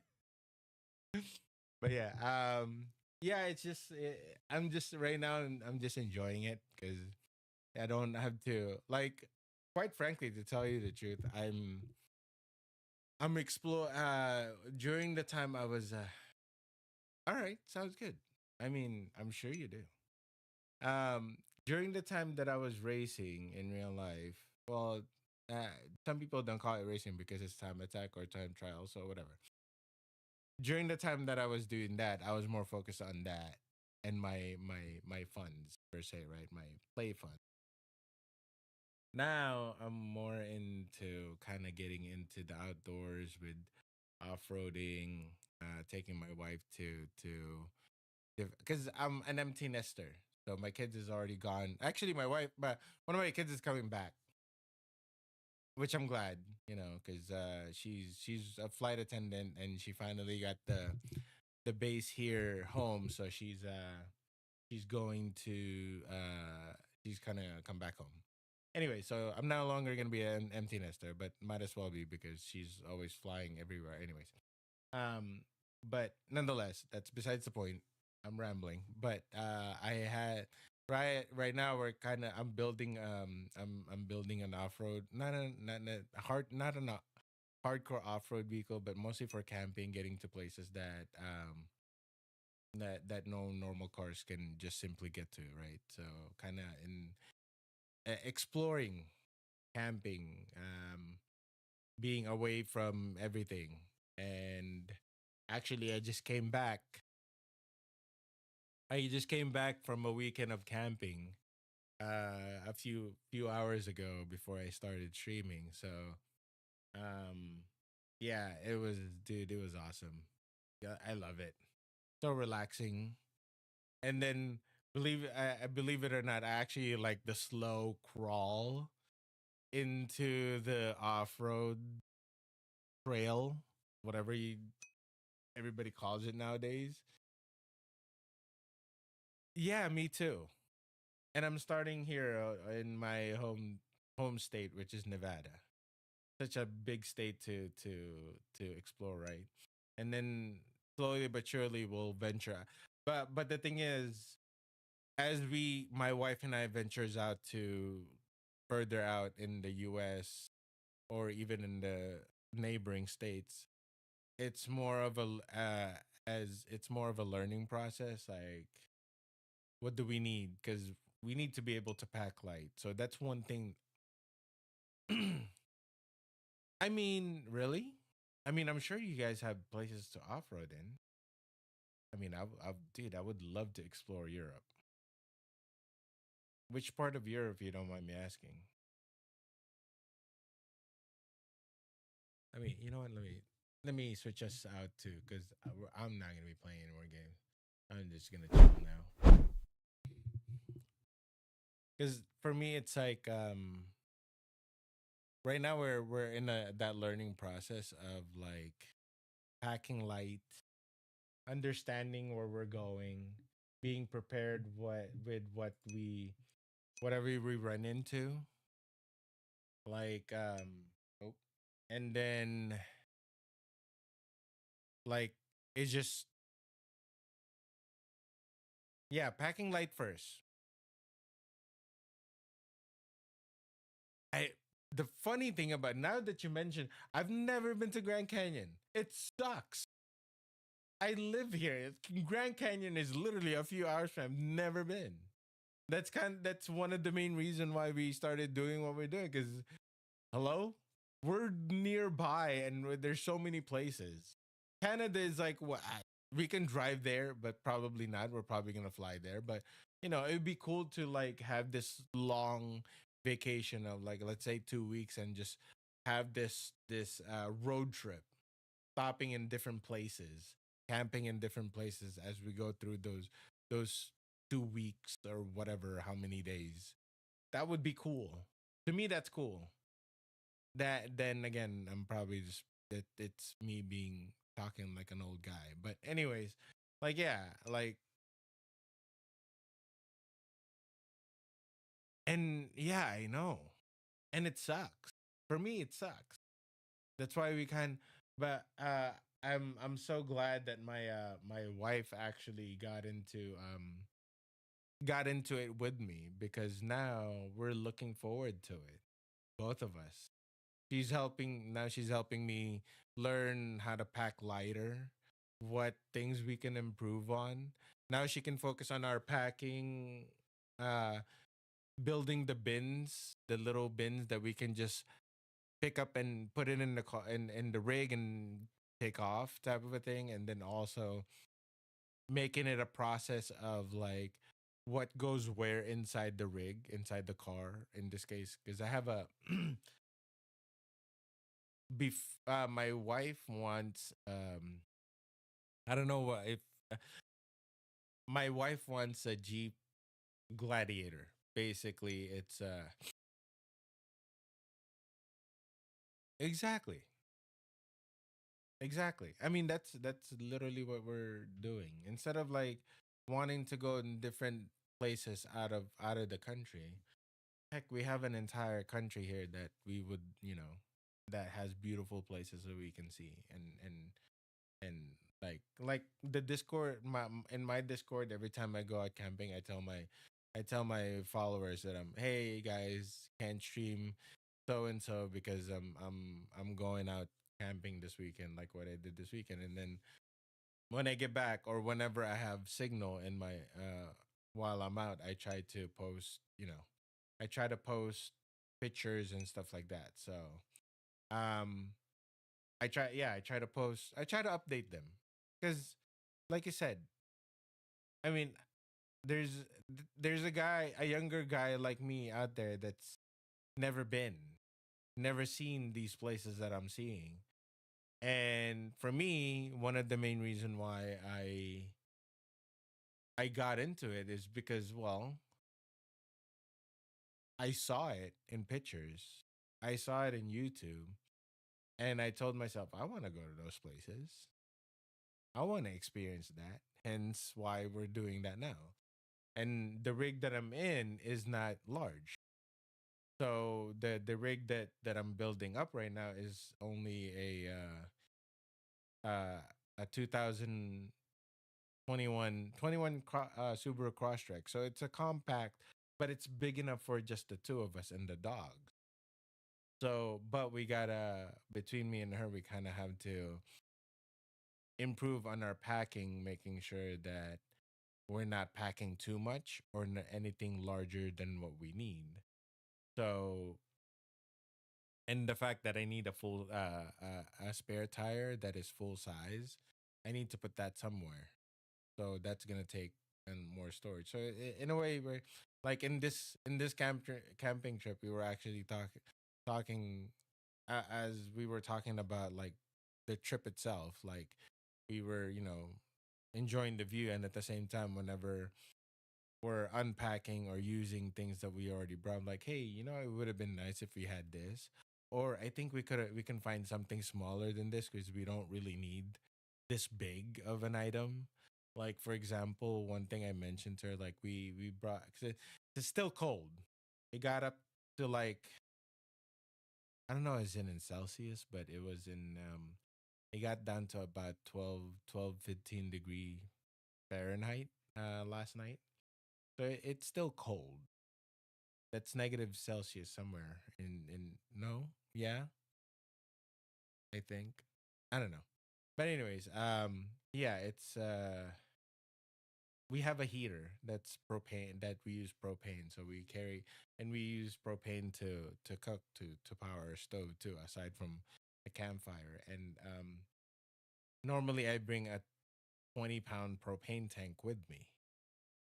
Well, I just found out since this is the second trip with that propane tank, that means I don't have to carry a 20-pound large 20-pound propane tank. I can carry a 10-pound one, maybe. and that will last us for a 3 day, 3 days 2 night trip. So we're to me that's kind of like the interesting part. It's like how well can we pack our rig without packing too much and compromising on our comfort. So yeah. Oh no, it's okay. Uh oh, okay. So yeah, so basically, at the end of the day, we're just kind of that's no problem. I was just rambling on about packing light. So at the end of the day, we're kind of just trying to figure out how to pack lighter without sacrificing comfort and comfort and necessities, right? So but it was cool, like you should try it. Well, I don't know if I mean it, because to me, lately I've been wanting to travel and be disconnected from electronics and everything. But then again, my wife wants to buy Starlink so that she can stay connected. So I'm like, okay, well, we can work on that. We can just connect that onto the car and have Starlink while we're away. And the cool, yeah, exactly. Just it's I am what they call it. I'm the type of person. I recently figured this out. The older I get, the more of an introvert I become. I mean, don't get me wrong. I mean, I like being surrounded by people, but I like being surrounded by people I like. The people I care about. I could care less about like those so-called friends that are acquaintance. You know what I mean?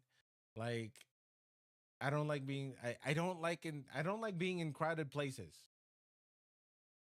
Like I hate being in crowded places.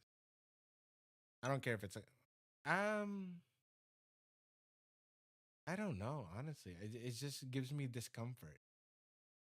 Like like for example, I back when I was younger, I loved to go to concerts. I hate going to concerts now because too crowded, too many people. Why did I don't no, I don't feel disconnected. I actually want to feel disconnected from the electronics one from time to, not all the time, from time to time. Just to kind of have this this feeling of like, okay, it's just the simplicity of no electronics, no internet, no phones, just appreciating what is around you at the moment. Like my dogs. My dogs had a blast over the weekend. Yeah. So I mean, but the I don't I don't like maybe what you mean by disconnected was that I don't like being surrounded by I don't like being in crowded places because of the discomfort it give me. I don't know what it's just like people of Disneyland here in I'm like literally hours away from Disneyland. I used to love going there when I was younger. I would hate to go there now because it's always packed, it's always crowded, it's always so many people. So many people that just like and then the sad part is like I know a few friends that has season tickets or season pass for Disneyland, and like the funny thing about it is they they go there to enjoy the theme park, and yet they spend hours and hours standing in line just to get into a ride. Like in a day, realistically nowadays in today's world, it would take you'd probably able to ride 3. or 4 rides out of Disneyland or even Six Flags, you'd be lucky to get 4 out of so many rides in one day because most of the time you're standing in line just to ride it. I that no, I can't do that. That doesn't that is not something I could endure. Data center in the executive position, and I really want to break out. So, dude, I'm an accountant. I'm an accountant, dude. Like I know exactly what you mean. Yes, I get my own office. I'm that guy in the office. It's cool. I love it. I love being an accountant. But it's I I just had to get away from it. It's something that yeah, it's something that I just yeah, I just, there's it's different. It's just different. Being outdoors is different. Like just that 3 or 4 days of not have like not hearing a single text or message or phone call from my clients for just a couple of days. Not being able to look at Instagram, Facebook, or even Twitch, stuff like that. It's like not, dude. I heard Norway is. I would love to go to Norway. I keep seeing things about Norway that I want to see. I want to experience myself. I mean, dude, I want to go to Norway, but obviously it's one of those. It's one of those have to fly over there. I can't drive there. But first, travel US as far as I can take my car, even just road trips and stuff like that, and then get into Canada because again it's another country that I can drive into, and then we also have Mexico down south, New Zealand. I mean, I've heard about I've seen cool thing. I mean, honestly, everything is a bit. I mean, why is it a big dream though? Is it that hard to get into? Like, is it that expensive? New Zealand? Is that what it is? Why is it a big dream? Because yeah, when you say a big dream, it's it's not that easily attained. My question is why. I've never looked into it as far as traveling from here to New Zealand. So I wouldn't know. So I have no idea. But I've seen pictures, I've seen videos about New Zealand, and it looks awesome. It looks well. If I'm thinking of the right New Zealand in my head, it's it's it's different. Maybe I don't know, but I mean, I would love to. Heck, my daughter has been in more countries than me. But then again, she's also a flight attendant, so that comes with with that kind of perk, I guess. You know, um, I want to go to Japan, see the car scene over there, or maybe just seeing the mountains that I famously heard about. Really, see, those are the things. Like, this is the things we don't see in our day to day life. That's one of the main like today we saw so many different birds that I've never seen before, and that's just birds. But you know what? We saw like three because we went to a lake.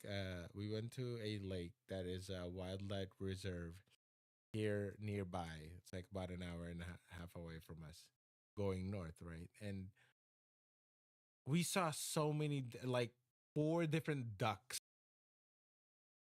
all in one. You know what I mean? Like, yeah, we couldn't take a picture of it because it's really far. So it would be a speck of a pit of a duck. I won't tell you what, but through the little telescope that uh, that they had, binoculars that they had installed on the wild, and you could see it. You can see the different the different ducks that's swimming on the lake. You know, I know that's and in order for you to have that patience, you got to be there. That's the thing. You got to be there and just enjoy it. Enjoy being disconnected. Enjoy not having a cell phone. Even if you have the cell phone in your pocket, it's useless because there's no signal. The the only thing it could do is call in emergency in case you need it using the satellite signal, but that's about it.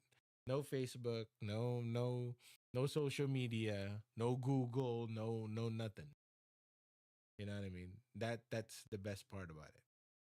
Like just you just know like you kind of just had to plan the trip because at some point during the trip Google will or Apple maps would only take you so far until you lose signal and you no longer have to go, so you have to map it out ahead of time. That's one thing I enjoy the most because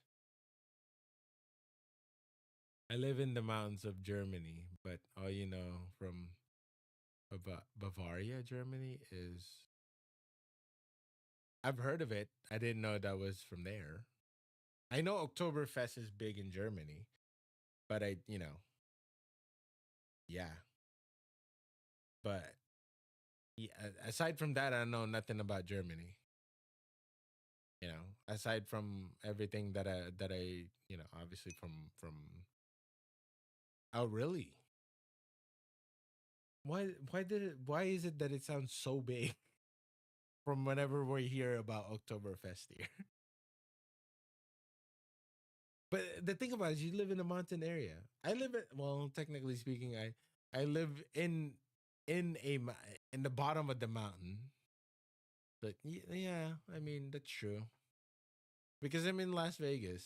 Las Vegas is surrounded by mountains. In order for you to get to Las Vegas by car, you have to go over a mountain in any directions. So yeah, I guess you can. Yeah.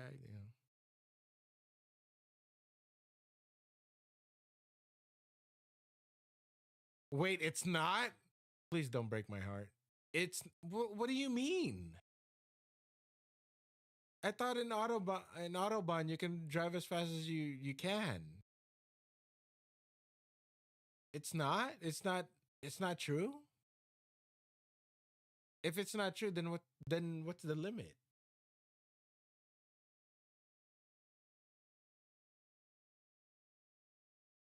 And also why would they say that it's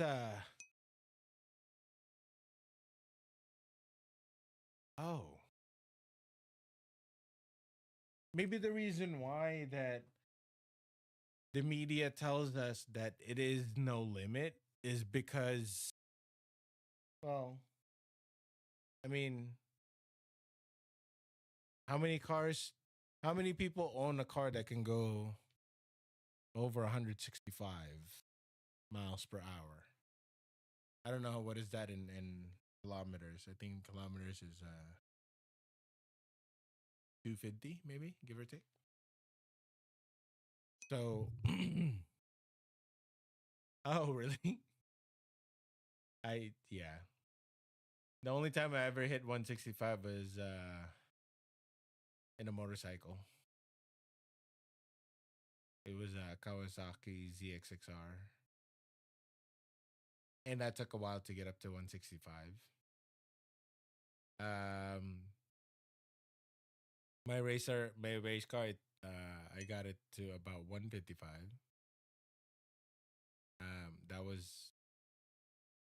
That was fast. Took forever. I did it yesterday on the way to work. That would have been cool. How fast are we talking about here? Whether in miles or kilometers?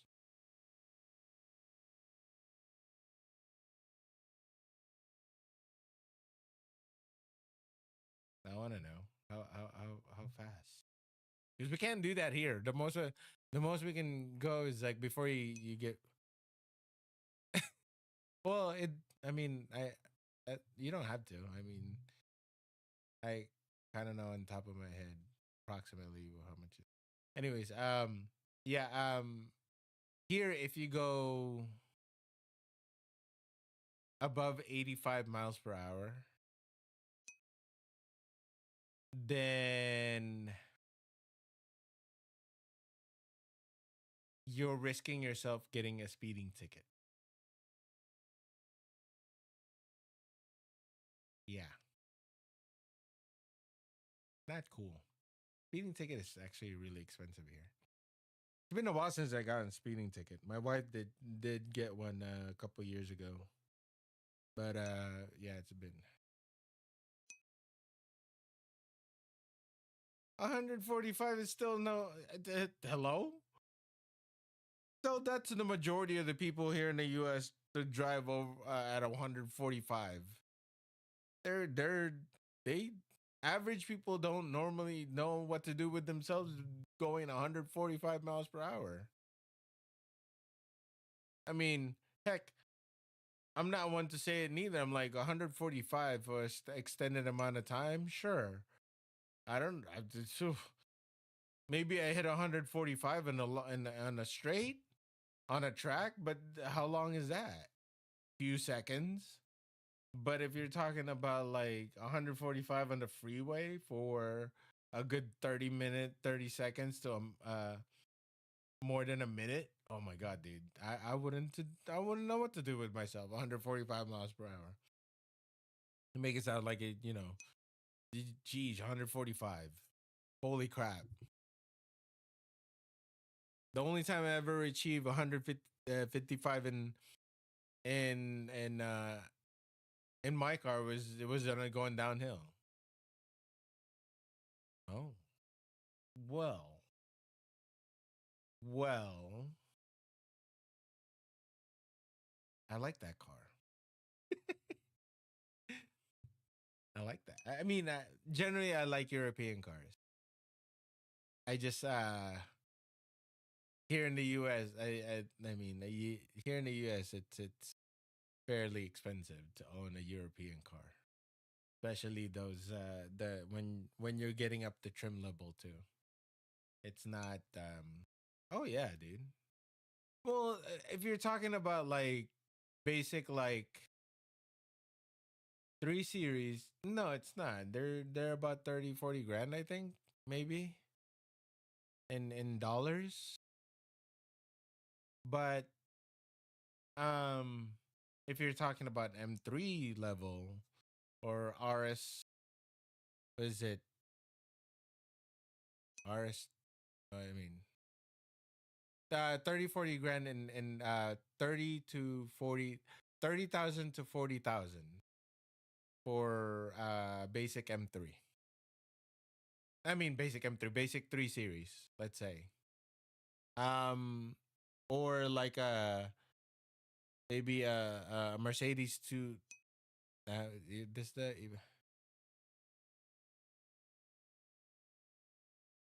See RS3 here. Let me show you. Let me show you how much is an RS3 here in the US. Audi RS3.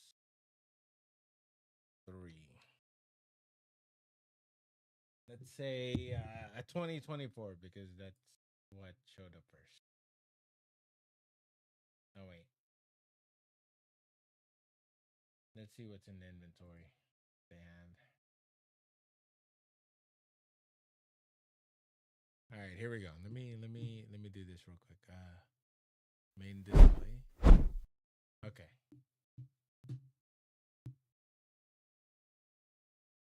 All right, here we go.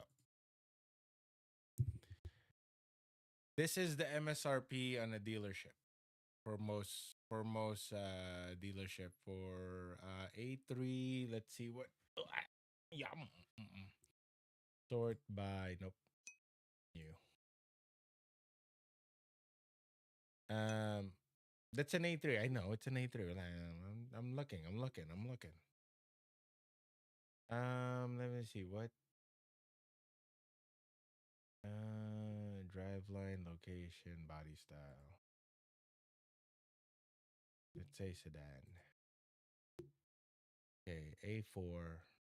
We're we have the S3. I know the RS3 is higher level, right? So we have the S3. Do we have an RS3 here somewhere? Is that even available here in the US? I don't know. So much more level. S3, S3. RSE e-tron. Okay. I don't have an RS3. No. RS. Oops. RS3. No. Um. Yeah. Audi. Out. Go. You know what? It'd be great if you know how to type. There we go.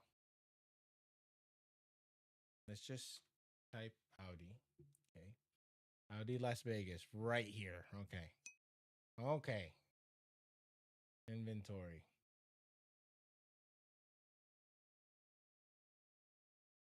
See, I don't think we have RS3 here.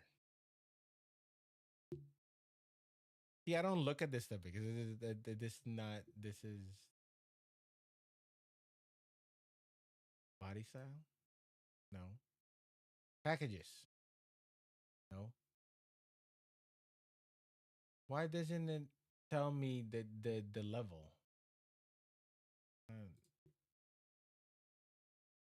what about just Audi.com, huh? Let's do that to show how much time I spend looking at cars nowadays. Except though, US. Okay.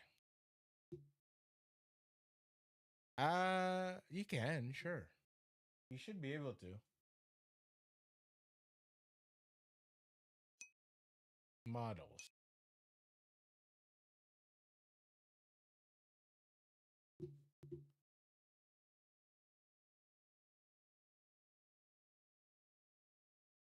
I guess not.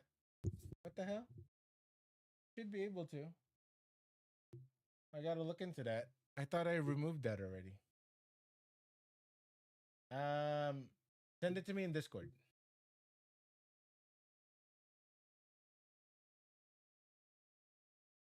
I will prop it up. Yeah, I don't think we have RS3s and we have S3s, but I doubt that we have RS3s in our online messages. Nope.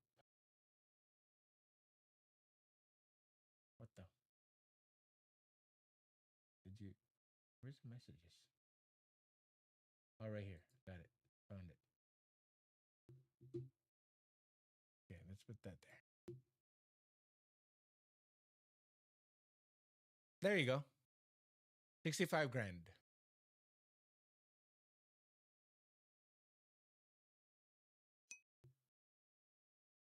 I mean, it is. I know. Don't get me wrong. I love the look of an Audi.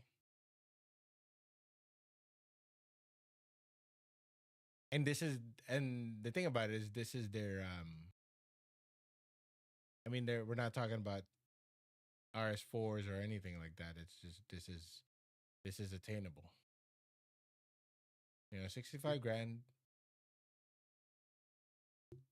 But the thing is, how come they're not showing it here?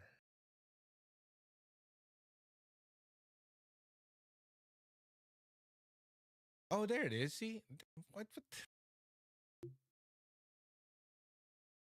So base price is starting at 62. So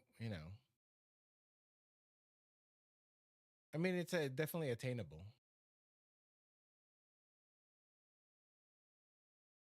The See, the thing about me though is that I had to have my stick shift. Fair price for yes, I agree. Definitely agree. But I gotta have my stick shift. I don't know. I would love to that's my gripe about like newer cars nowadays is like no one in see in here in the US people love their automatic. Yeah, well yeah, I like my stick shift. I as much as possible I want to be driving. Believe it, I mean my the thing about it is three of the four vehicles I have are stick shift. My wife drives a Hyundai Veloster R Spec, which is a stick shift only. My race car is a Honda S2000 stick shift. Uh,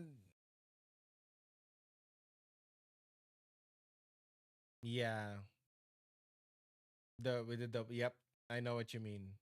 No, what I mean is like the actual stick shift. I gotta have three pedals. Like my Subaru Crosstrek is a stick shift. It has three pedals. I have to have my three pedals. Especially if it's not a truck or an SUV, I prefer having three pedals. So if it is at all possible for if it's available in any yeah, like I don't like I've been asked that question before too. Like if I were to make if somebody were to make me choose between dual clutch, paddle shift, or stick shift, it will depend on the scenario. If I'm racing to win a certain whether it's time attack, wheel to wheel, road racing, I will pick the dual clutch paddle shift all day every day because I'm racing to win. But if I'm driving on track just out of pure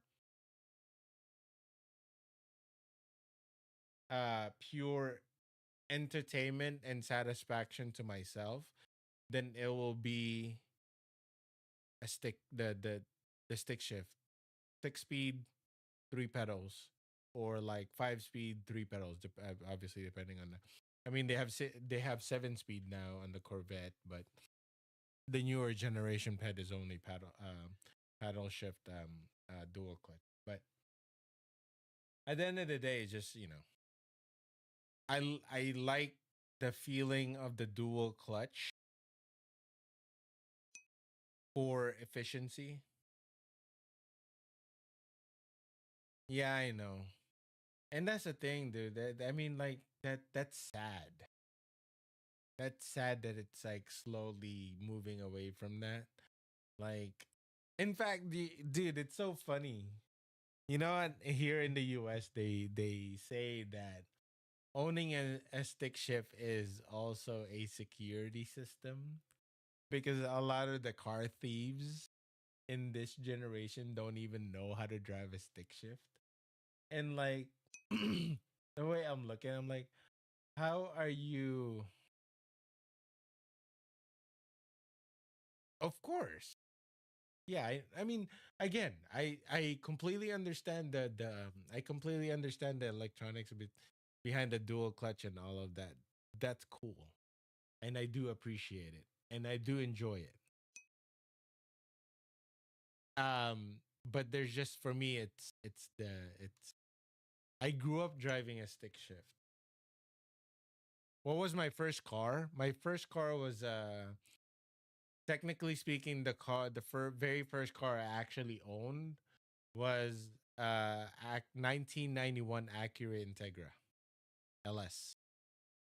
That was a stick shift, and the reason why is uh, the reason why I chose that as my very first car is that was actually the car that I didn't have to share it with anybody. So that was given to me by my dad. Toyota 1992 Toyota Celica. That's the one with the four headlights, right? Because the 89 was a pop up, if I'm not mistaken. Right. Is it the GT4 that you had? Because I know it's available in Europe. The GT4, the Celica GT4 wasn't available for us in here in the US. We only had the front wheel drive set. Oh, that was a fun car though. I remember driving a 92 back then. A buddy of mine had one, and I the way well, I didn't know much about cars back then, but that was a cool car. I enjoyed driving it. You know, I never driven the GT4. I know a few people that owns one. Dude, $300 at 300 pounds. Amazing. Good luck trying to. Yeah, good luck trying to. Dude, okay, so we're talking about. So here, the cheapest car I've ever bought. Uh, in value, okay, not the cheapest car in like in whatever. Just the least amount of money I ever paid for a car was back when it was. I know it was after high school, probably around 2002, 2003, maybe something like that, and it was $900, $900 for a 1987 Mazda RX-7 non-turbo. $900. That was the time. That was the car that I learned how to drift in. That was a cool car. That was a cool car. That was also the first car I've ever driven and owned. No, that wasn't the first car I've ever driven. That's real wheel. Well, I mean, we here in the US you can, but you have to have your driver's license at 16. The earliest you can get, uh you can the earliest you can drive here in the US is 16, but you have to have your driver's license. But me, on the other hand, I've been driving cars since I was like 11 or 12 because I didn't grow up here in the US. I grew up in the Philippines. I already knew how to drive car. I already knew how to drive a car before I even got here. What the? So you're saying at 16 you can drink beer and wine at 16, but not dry. Well, I mean, I guess that's not a bad thing. That's not a bad thing. But you know, uh, but yeah, I learned how to drive like around. I learned how to drive stick shift. My brother taught me at around 12 years old. So before I even got here in the US, I already knew how to drive. So like when I took my driving test to get my driver's license at like 16 and a half, 17 years old, I literally aced it. Like like the everything I went through as far as driving, I knew with 12 how to cuz it wasn't hard. I mean, I could reach the pedals. So let's just put it this way. The time I can reach the pedal was the time that I started learning how to drive a stick. driving a car in general. Because in the Philippines, we didn't have at that time we didn't have automatics. It was mostly stick shifts. It was cheaper to have stick shift than automatic. So yeah, I mean car guys. You know what I mean? I mean the, eh, eh, no, you know what's weird though? Like in today's world, like my kids when they were they're getting up to that age where they want. I mean, of course, this is one of the main reason why I love streaming because look, I'm talking to a guy from Germany right now. How often do I get to do that? How often does that ever happen to me? It never does. Well, I mean, now that I'm streaming, yeah, it does now, but not like it's not it's not something that happens to me just because. You know what I mean? Like this is what I mean. I love streaming, but the game that I'm playing or the racing or whatever, but I'd rather be chatting. If I get a chance to like, somebody like you who comes around and like, hey, chatter like I would rather be chatting because as you can tell, I'm a talker. It's funny that I'm an introvert and yet I talk so much. Isn't that weird? But yeah. I do. I know. My wife that my wife sometimes needs to tell me to shut up. Yeah. Well, um, you know what the it's not an introvert. I learned this word a few months ago or a week ago. It's like they say people like me are more like not an extra omnivert. I'm an omnivert. It's not that I don't like people. I don't like being surrounded by people. I don't like being surrounded by people, by random strangers. Like I like people, but I just don't like all people.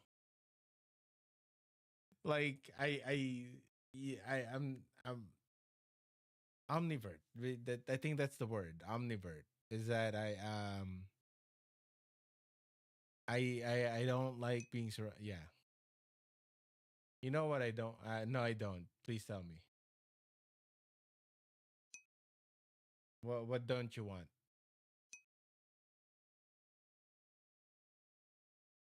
I can yeah yeah. Mm-hmm. I that I 1000% agree with you. 1000%. I don't like being surrounded by idiots.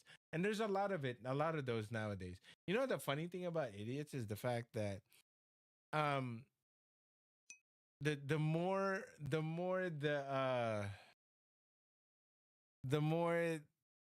that the information nowadays are available to us, the feeling of having more idiots around me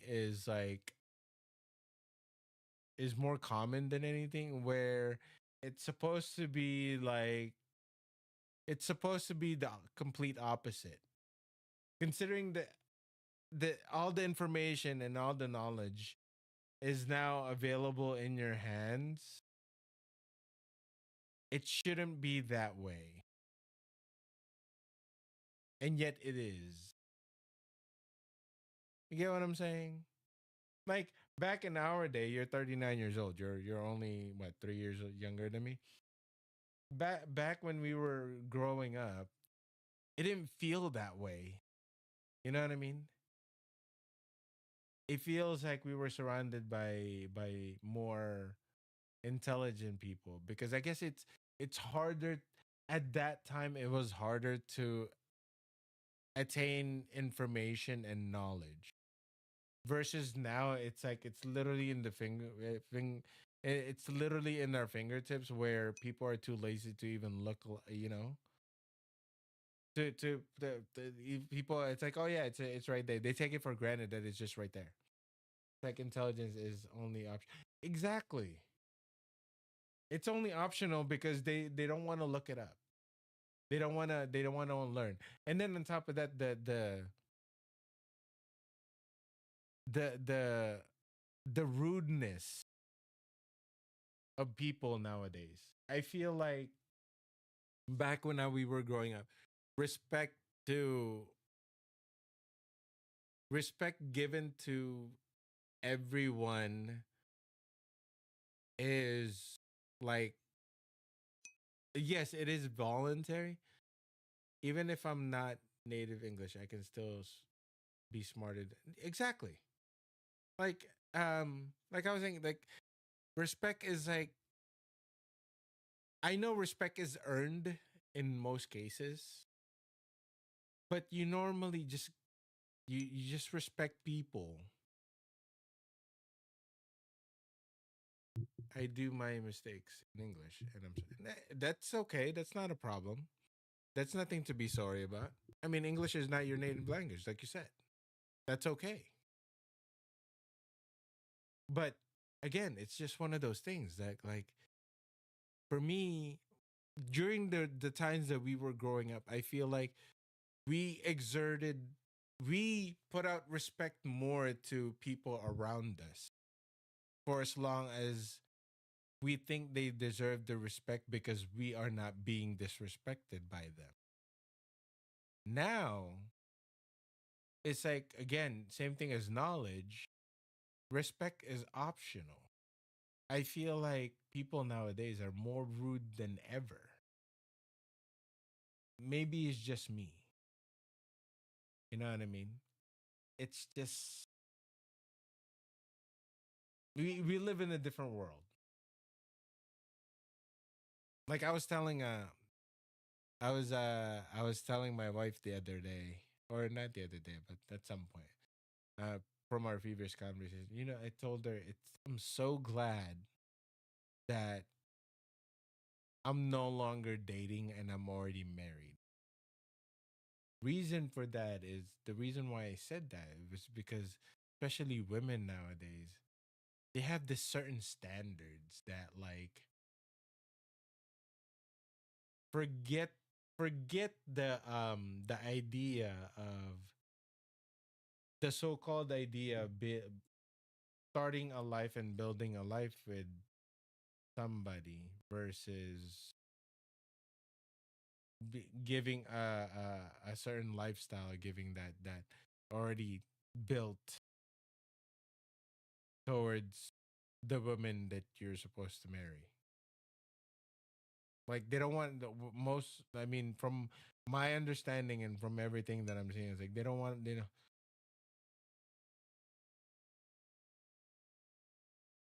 Exactly, exactly. Yeah, that you nailed it on the head. Yes,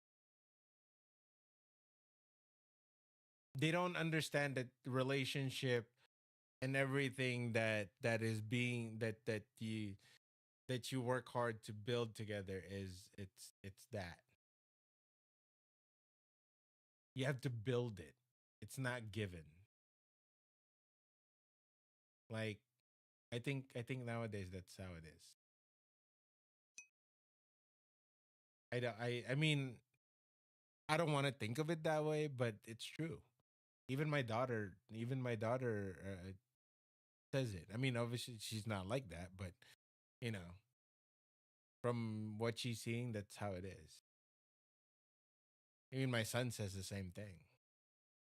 I'm like, dude, that's not the kind of people I want. I grew up, and how it should be is that you guys build a life together. Like, it's better if you it's to me it's better if you came from nothing, and both parties came from nothing, came together and built that life, that wealth, that success, that fortune, if together, whatever that is, because at least they know they both earned and they both worked hard. I mean, kudos to you. I don't know. I wouldn't even know where to begin because like dude, I wouldn't know. So I mean, kudos to you. You're a father to your daughter. I without the help of my wife, I wouldn't know how to raise my daughter. I would have no. There was no way. No way I would have not. I can't. Because otherwise she's just gonna be a feminine boy or acting like one. I don't know. As it is now, she's super direct and yeah. I mean, of course dude. The thing about it is the way my as far as daughters go, my daughter has two sides. There's me, and then there's her mom. Financially, when we're talking about finances and all of that, she's literally all me. Like she thinks that way. She's very straightforward with it, and there's no bullshit. But the feminine side, like the dating, the kind of the girl talk, and all that, there's that. So like you could like there you can see the clear split or separation of her personality when it comes to the my my daughter is 25 years old. 25, 26 this year, I think. Yeah. I already know what you're thinking, and you're wrong. Telling you that you're wrong already. But I know you're already thinking how is this 43 year old guy or 42-year-old guy already have a 25-year-old daughter? When did he have them? Let me answer that question because I get that a lot. So, so my daughter is not really mine. I mean, not biologically. I married into it. No, I mean, I know you're not judging, but I get that a lot. It's not the judging part. It's like the part that the thought process that makes it kind of funny for me because people think like, dude, he's 42 years old. He has a 25-year-old daughter. Holy shit! How old did he had the daughter? No, no, it's not that. It's I married into it. My wife is much older than me, and she she already had a daughter, but I had a part in raising her. So and that it feels good, you know, because she does call me dad, which is not. Yeah, exactly. So I'm like, it's, and she takes a lot from me, which is for me, it's the best part. The fact that I mean, her biological father is still in the picture, but she practically don't want to do anything, have anything to do with him, aside from showing up and out of respect, because that's what we instilled to us. Like, yes, your biological father is still around, and yes, I know we know you don't like him, but just respect him at the very least, right? Yes, but at the end of the day, that's what it was. But yeah, it's actually a lot hard. I mean, I found that it was a lot harder to I guess earn being a dad to her because I wasn't the dad when she opened up her eyes, I guess, right? There was I mean, it was tough to begin in the beginning, but you know, is respect is a term that should be used less. Yes, I agree because it is very valuable, very very valuable. So, anyways, as much as I would love to chat with you, I hope to see you in my. So tomorrow I'm streaming again around this time. Well, it's already really late, but I don't know your time, but the earlier time, um, with this time with Jackalicious, the league that I race in. So I'm normally mid pack there, so hopefully next tomorrow I'm stay around that mid pack area. But I got to go. Yeah, I would love to, man. You are awesome, and thank you for follow. Thank you for the subs. The sub. Holy crap! I wasn't expecting to get a sub today, but I do appreciate it. Thank you very much. Um, but yes, I have to go, so I will raid somebody else for you, so that you get to know some of my other buddies. So let me see what who do we have? Who are we? Mm, who am I following? That's racing right now. Of course, nobody.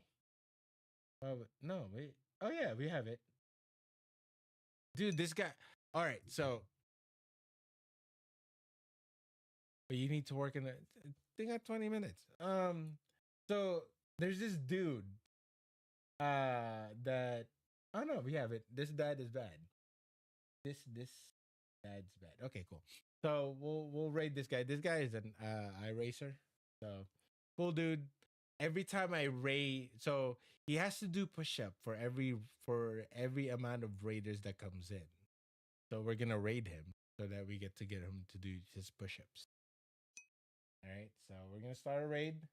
And for the time being, while we're starting the raid and counting down, I'd like to thank you to Sinos, to again for coming in, staying, talking with me, and listening to me yap around. And I hope to see you on my next stream. And for the rest of you, have a good night, good morning, good afternoon for wherever you are. And thank you for hanging out with me and listening me talk.